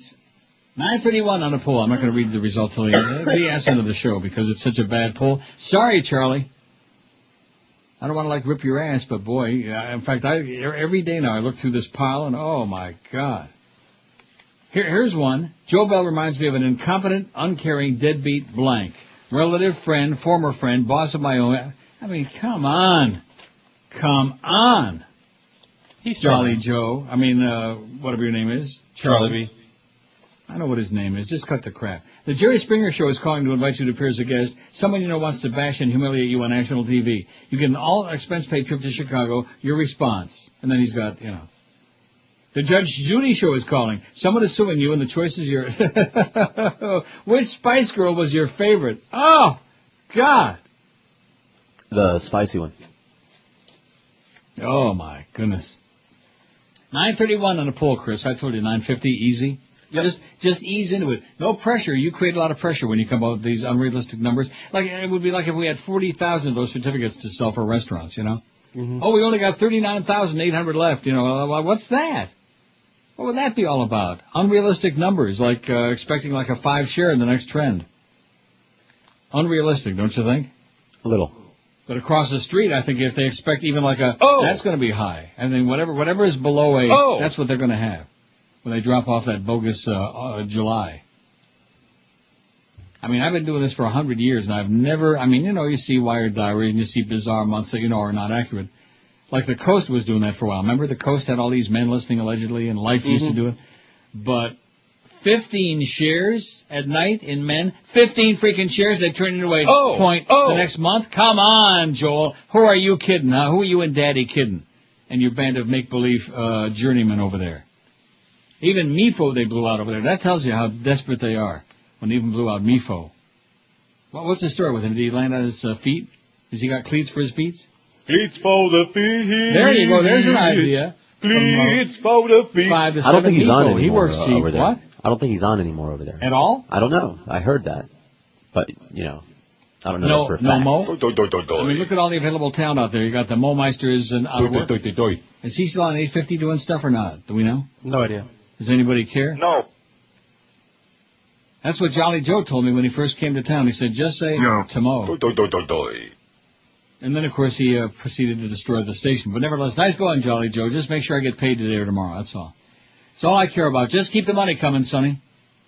And you and Norman have a nice chat, because nobody talks to me. You know, it's like I don't exist. What? Robert Shear writes, Our man in Pakistan about Aishat Musharraf. So General Pervert Musharraf, treated ever so respectfully by George Bush throughout his administration, in which he became the first Pakistani leader to visit Camp David, has turned out to be just another crummy dictator. But he was our dictator, kind of a modern, even westernized one, who could stand up to all those bearded Islamic terrorists. Well, not exactly. Not that anyone bothered to remember, but Musharraf seized power in Pakistan, ending democratic rule 2 years before the 9/11 attacks, and did nothing to end his nation's support of the Taliban rulers next door, who were harboring Osama bin Laden and his al-Qaeda. Before that, he was part of a military elite that had, as the 9/11 Commission report would later conclude, been one of the main sponsors of the Taliban. Nor did Musharraf, as dictator-president, do anything to undermine the nutcases that he continued to diplomatically recognize as the legitimate rulers of the neighboring country. On terrorism, Pakistan helped nurture the Taliban, the 9/11 Commission reported, adding many in the government have sympathized with or provided support to the extremists. Musharraf agreed that bin Laden was bad, but before 9/11, preserving good relations with the Taliban took precedence. True, after 9/11, Musharraf did provide minimal support for the U.S. invasion of Afghanistan in return for considerable aid in the lifting of the sanctions that had been imposed on this nation for developing nuclear weapons. Odd that a nation that had nuclear weapons and that had actively supported the terrorist haven in Afghanistan was welcomed back into America's good graces only 3 weeks after 9/11, at the very same time that the Bush administration was drawing up plans to overthrow Saddam Hussein, who was bin Laden's sworn enemy. Oh, yes, sorry, Saddam had weapons of mass destruction, I forgot. There was that guy Curveball, the guy in Germany who told us that Saddam had those mobile biological weapons labs that Colin Powell relied on so heavily in his UN speech. But as CBS 60 Minutes reported on Sunday, the German government had told the Bush administration very clearly that its great weapons expert was just another immigrant trying to hustle a green card. As for nukes, the real WMD, although Iraq didn't have them, Pakistan did. At least 70 ready to explode, as well as the airplanes and missiles that could deliver them. Worse, the father of the Islamic bomb, Abdul Qadir Khan, whom the 9/11 Commission called Pakistan's most revered nuclear weapons expert, was leading the most dangerous nuclear smuggling ring ever disclosed. It was Khan who provided the key technology, uranium enrichment materials, critical to nuke programs of Libya, Iran, and North Korea. And it was Musharraf who pardoned him, made him to this day unavailable to U.S. intelligence agents, and after a very loose form of house arrest, recently announced that he was now, as the slogan of Southwest Airlines, free to move about the country. No problem. Why hold a little nuclear proliferation against our favorite dictator when he's doing such a good job denying al-Qaeda and other religious fanatics a base of operations in Pakistan, except that he did nothing of the sort? The all-important Pakistan border territory adjoining Afghanistan is more hospitable now to terrorists than ever before. As for bin Laden and the others Bush was going to get dead or alive, U.S. experts routinely concede that those terrorists have found a haven on Musharraf's side of the border. So where did the $10 billion go? And that's not counting covert funds that Bush gave Musharraf to beef up his military to better combat the terrorists. Well, clearly the Pakistani army is very strong. Just look at the martial law it's been able to impose on judges and other folks who actually believe in the rule of law. But wait, Musharraf will back down. A deal was all but brokered, and Benazir Bhutto, whose adherence to democracy is as compelling as their family's rich history of corruption, is waiting in the wings. Condi Rice is on the phone, so hopefully Musharraf can be bought off, and the free world once again served by the nation Bush designated a major non-NATO ally. But there is a bright side, for one advisor traveling with Rice was quoted in the Washington Post as saying, "Thank heavens for small favors," meaning that compared with Pakistan, Iraq looks pretty good. Talk about lowered expectations. Maybe what they need in Pakistan is cleats for the feet. Please some cleats. Yeah, cleats for your feet. Can't hurt. It's a real treat. So who the Dolphins play this week? Did you tell me? Buffalo. Oh, that's going to be ugly. Oh, boy. It's going to be very ugly. I have a feeling. I could be wrong. And it's in Buffalo. Do they ever win in Buffalo? No. Not very often. Maybe one every 10 years on Sukkot they win in Buffalo. 940 on the pool, 940 on the dial, WINZ. Now Scare America. See, that's another thing. We got all these stations that have no call letters anymore. It's The Ticket, and it's Air America, and all these other, nicknames. It's kind of like Big Dog and Jax and like that. Well, who are these guys? I don't know, Big Dog and Jax. It's actually at Dolphin Stadium. It's a home game? Yep. Oh, like I said, they're still going to get their ass whipped bad. Howard David's a bitch. Hello? Mr. Iger? Yes? Please hold for Mickey Mouse, chairman of the board. Okay. What in the is going on over there? Excuse me, sir? Where did you go to Ithaca College, Iger? Yes, I did. Is that a real school or is it a special school? No, sir. It's a real school. How in the hell did that goofy caveman show wind up on my network? Well, sir, you did approve the ABC fall lineup. What are you talking about? Sir, remember that meeting we had in May in New York with all the TV executives? I was half crocked that morning, you moron. Oh. I just got back from a 13-hour bender with one of the strippers from the Hustler Club. Oh. Who's responsible for this show? Well, sir, would you like me to fire someone? No, that's too good for whoever put this piece of crap on. I want you to kill him. Kill him, sir? Maim him, murder, pop, whack. Sir, isn't that a bit extreme? Hey, Iger, it's not called show hobby, is it? It's called show business. Yes, I know that, sir, Do you remember when one of our brainiacs decided to make a movie out of the Country Bears? Absolutely. Let's just say he no longer has an office on the Disney lot. Oh, so he's moved on to another company. He's no longer with the company, that's right. That's a good way to put it, I suppose. Oh, but good. It goes a little further than that. I'm sorry, sir? Yeah, we killed him. What? He's dead. Dead, sir? Because of the Country Bears? Because of the Country Bears, and I'll tell you what, I want whatever Yahoo created caveman buried right on top of him! Buried on top of him, sir? Do you have a problem hearing, along with all of your other inadequacies? Why do you keep repeating what I say? I just didn't understand you saying bury him on top of the Country Bears guy. What part of bury him on top of the Country Bears guy is confusing to you? Do you know where the Country Bears guy is buried? Of course I know where he's buried, you Yahoo! What do you think we should do? He's under your office. Oh, jeez. Under your desk. Oh, boy. See the loose floorboards? Well, sir, I'm about to go into a meeting. Body under there. Yeah, this Country Bear body under there. Okay. Put the caveman guy on top of him. Sir, can I just make a few phone calls? It's him or you. What, sir? Him or you. What do you mean? Him or you. I might just murder you, Bob Iger. Sir, I know how you hate me repeating what you say, but did you say murder me? Why, you taping this? No. I don't believe I said anything like that. You're trying to catch me in some sort of scam operation? No, sir. Why would you say I didn't say anything like that. So if you happen to disappear, it had nothing to do with me, did it? Did it? No, sir. Trying to tape me? Linda Tripp, mother... Watch that Mickey's mouth, man. He's got a nasty mouth. It's Mickey Mouth. I wonder if he's got cleats for his feet. 947, we're going to make 950. What did I tell you? Wasn't that a nice number? Are you going to make 1,000, Chris? No. We're going to come close to 1,000? No. So there you go, smarty pants. I apologize. And you should, profusely. The mayor of Mascot, Florida, I never heard of it. Did you? It's in Central Florida? Nope. Lost a bid for re-election this week, hours after he was released from custody on molestation charges. Wow. Jeff Kroll, 66, received 31.6% of the votes, compared to 68.36% challenger Feliciano Felix Ramirez received, according to the Lake County Supervisor of Elections. A message left for Kroll by the AP was not returned. Kroll was charged Monday with 6 counts of lewd and lascivious molestation and 1 count of showing lewd and lascivious material to a minor. It's believed the alleged victims went to Kroll's house to use his computer. After his arrest, Kroll complained of chest pains and was taken to South Lake Hospital, where he spent the night in intensive care. What happened to my opponent is a very unfortunate situation, but I believe that it didn't have any impact on the outcome, Ramirez told the AP. I do know everywhere I went I had a positive and encouraging response. Well, good for him. Goody-goody gumshoes. Goody-goody gumdrop, excuse me. Gumshoe is like a private dick. Yes. Goody gumdrop. Excuse me, okay, all the good cliches all the time. 951 vote on our award-winning poll. How do you like that? Didn't I tell you 950? And did we sell out our 50 certificates for Joseph's on the Water in 55 minutes? Yes, we did. A banner day, which means I might show up again someday. Here's the poll result on our embarrassing poll, and it was weak. Weak, Charlie.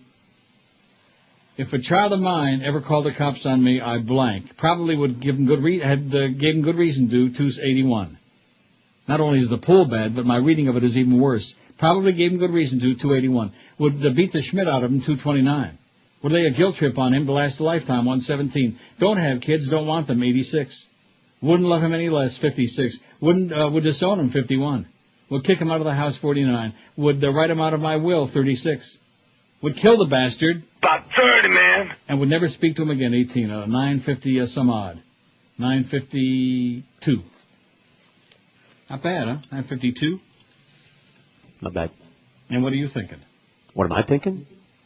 I was going to say cleats.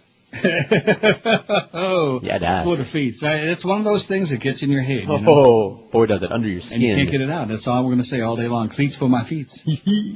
Clear Channel Communications, which owns 7 South Florida radio stations, said third quarter profit gained 51% as billboard and airport ad sales rose more than analysts estimated. But ad sales in the radio division were off 1%. Net income rose to $279.7 million, or 56 cents a share, from $186 million, or 38 cents a share a year earlier, the San Antonio-based company said in a statement today. Sales rose 5.3% to $1.73 billion. Radio sales fell 1% to $882.2 million because of declining political and car ad sales. As of last Friday, ad revenue was down 4.7% this quarter. What a shame. Let's take up a collection for a cheap channel on the street corner. Although I have a feeling they probably pay their bills. I don't know. I haven't heard anything otherwise. Yeah, I don't hear anything about other companies that don't pay their bills and don't pay their people on payday. It seems to be a Beasley thing. Maybe the Beasleys could use some cleats for their feet, huh? Cleats for the feet. That couldn't hurt. Couldn't hurt. In South Florida, Clear Channels owns WBGG, Big, Y100, WINS, used to be WINZ, now it's Scare America, WIOD, Love 94. Now that's interesting. Love 94 is 93.1. I never knew that till this moment. Why isn't it Love 93? 93.9 it must be. I think that's a typo there. In there. Oh, it's in the 93.1 is that rock and roll station that that's right. Excuse. WMGE, that's Cox, by the way. We had the story on them the other day. WMGE 94.9, which used to be Zeta, of course, and WMIB, Men in Black 103.5, which used to be She, and used to be a great radio station. And now look at what they've done. Boy, you could go all up and down the dial, AM, FM, PM, BM, up and down the dial, and just shake your head at the disgraceful what they've done. I think that sitting here this half hour, I finally grew the pair that I needed to. You know, I don't want to go into it on the air, but okay. You know. Mm-hmm. I think this is the day. Today is D-Day to eliminate tourists. I mean, you have to take care of family business. That's right. Take care of all family business today. That's right. I think time to do it. You know, you could use a Luca Brasi. I could use it. Couldn't hurt. But I think when the little hand hits the big hand at 2 o'clock, I'm going upstairs and taking care of family business once and for all. Well, I wish you luck, but whatever happens, we'll be here one way or another. Yes. Well, what does that mean? You'll be there. I'll be here, you know, like if you need me to be here. Like the Jackson 5, like Michael Jackson will be there? Oh, boy. You're going to make me play that now, are you? No. Why, you got it? I got it all, buddy. George has got it, baby. In fact, maybe we'll just play this instead of the spots at 9:55. I want to play Cleats for My Feet. Yeah. Save that for tomorrow. We're going to have 4 hours of it. And don't forget to give me that drop in the morning, by the way. Home. Yes. And the interesting part of it is I had a Michael Jackson story in my pile, but the good news is we don't have time to get to it. Thank God. It's Dave! Oh! In Miami town at 560 WQAM.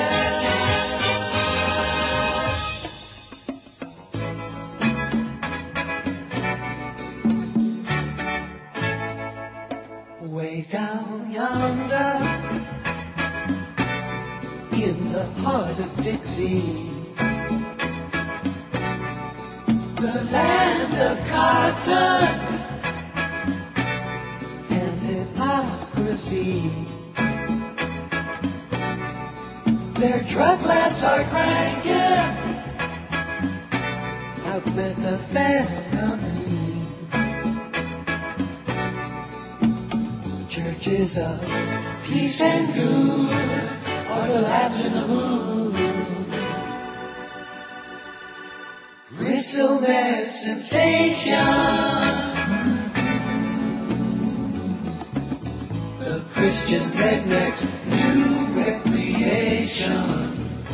Crystal meth sensation. Crystal meth. All of God's children in God's country. Mountain Dew they are taken intravenously. Some hillbilly numbers, most definitely. They're horny and very bored, so they crave more. Crystal meth sensation.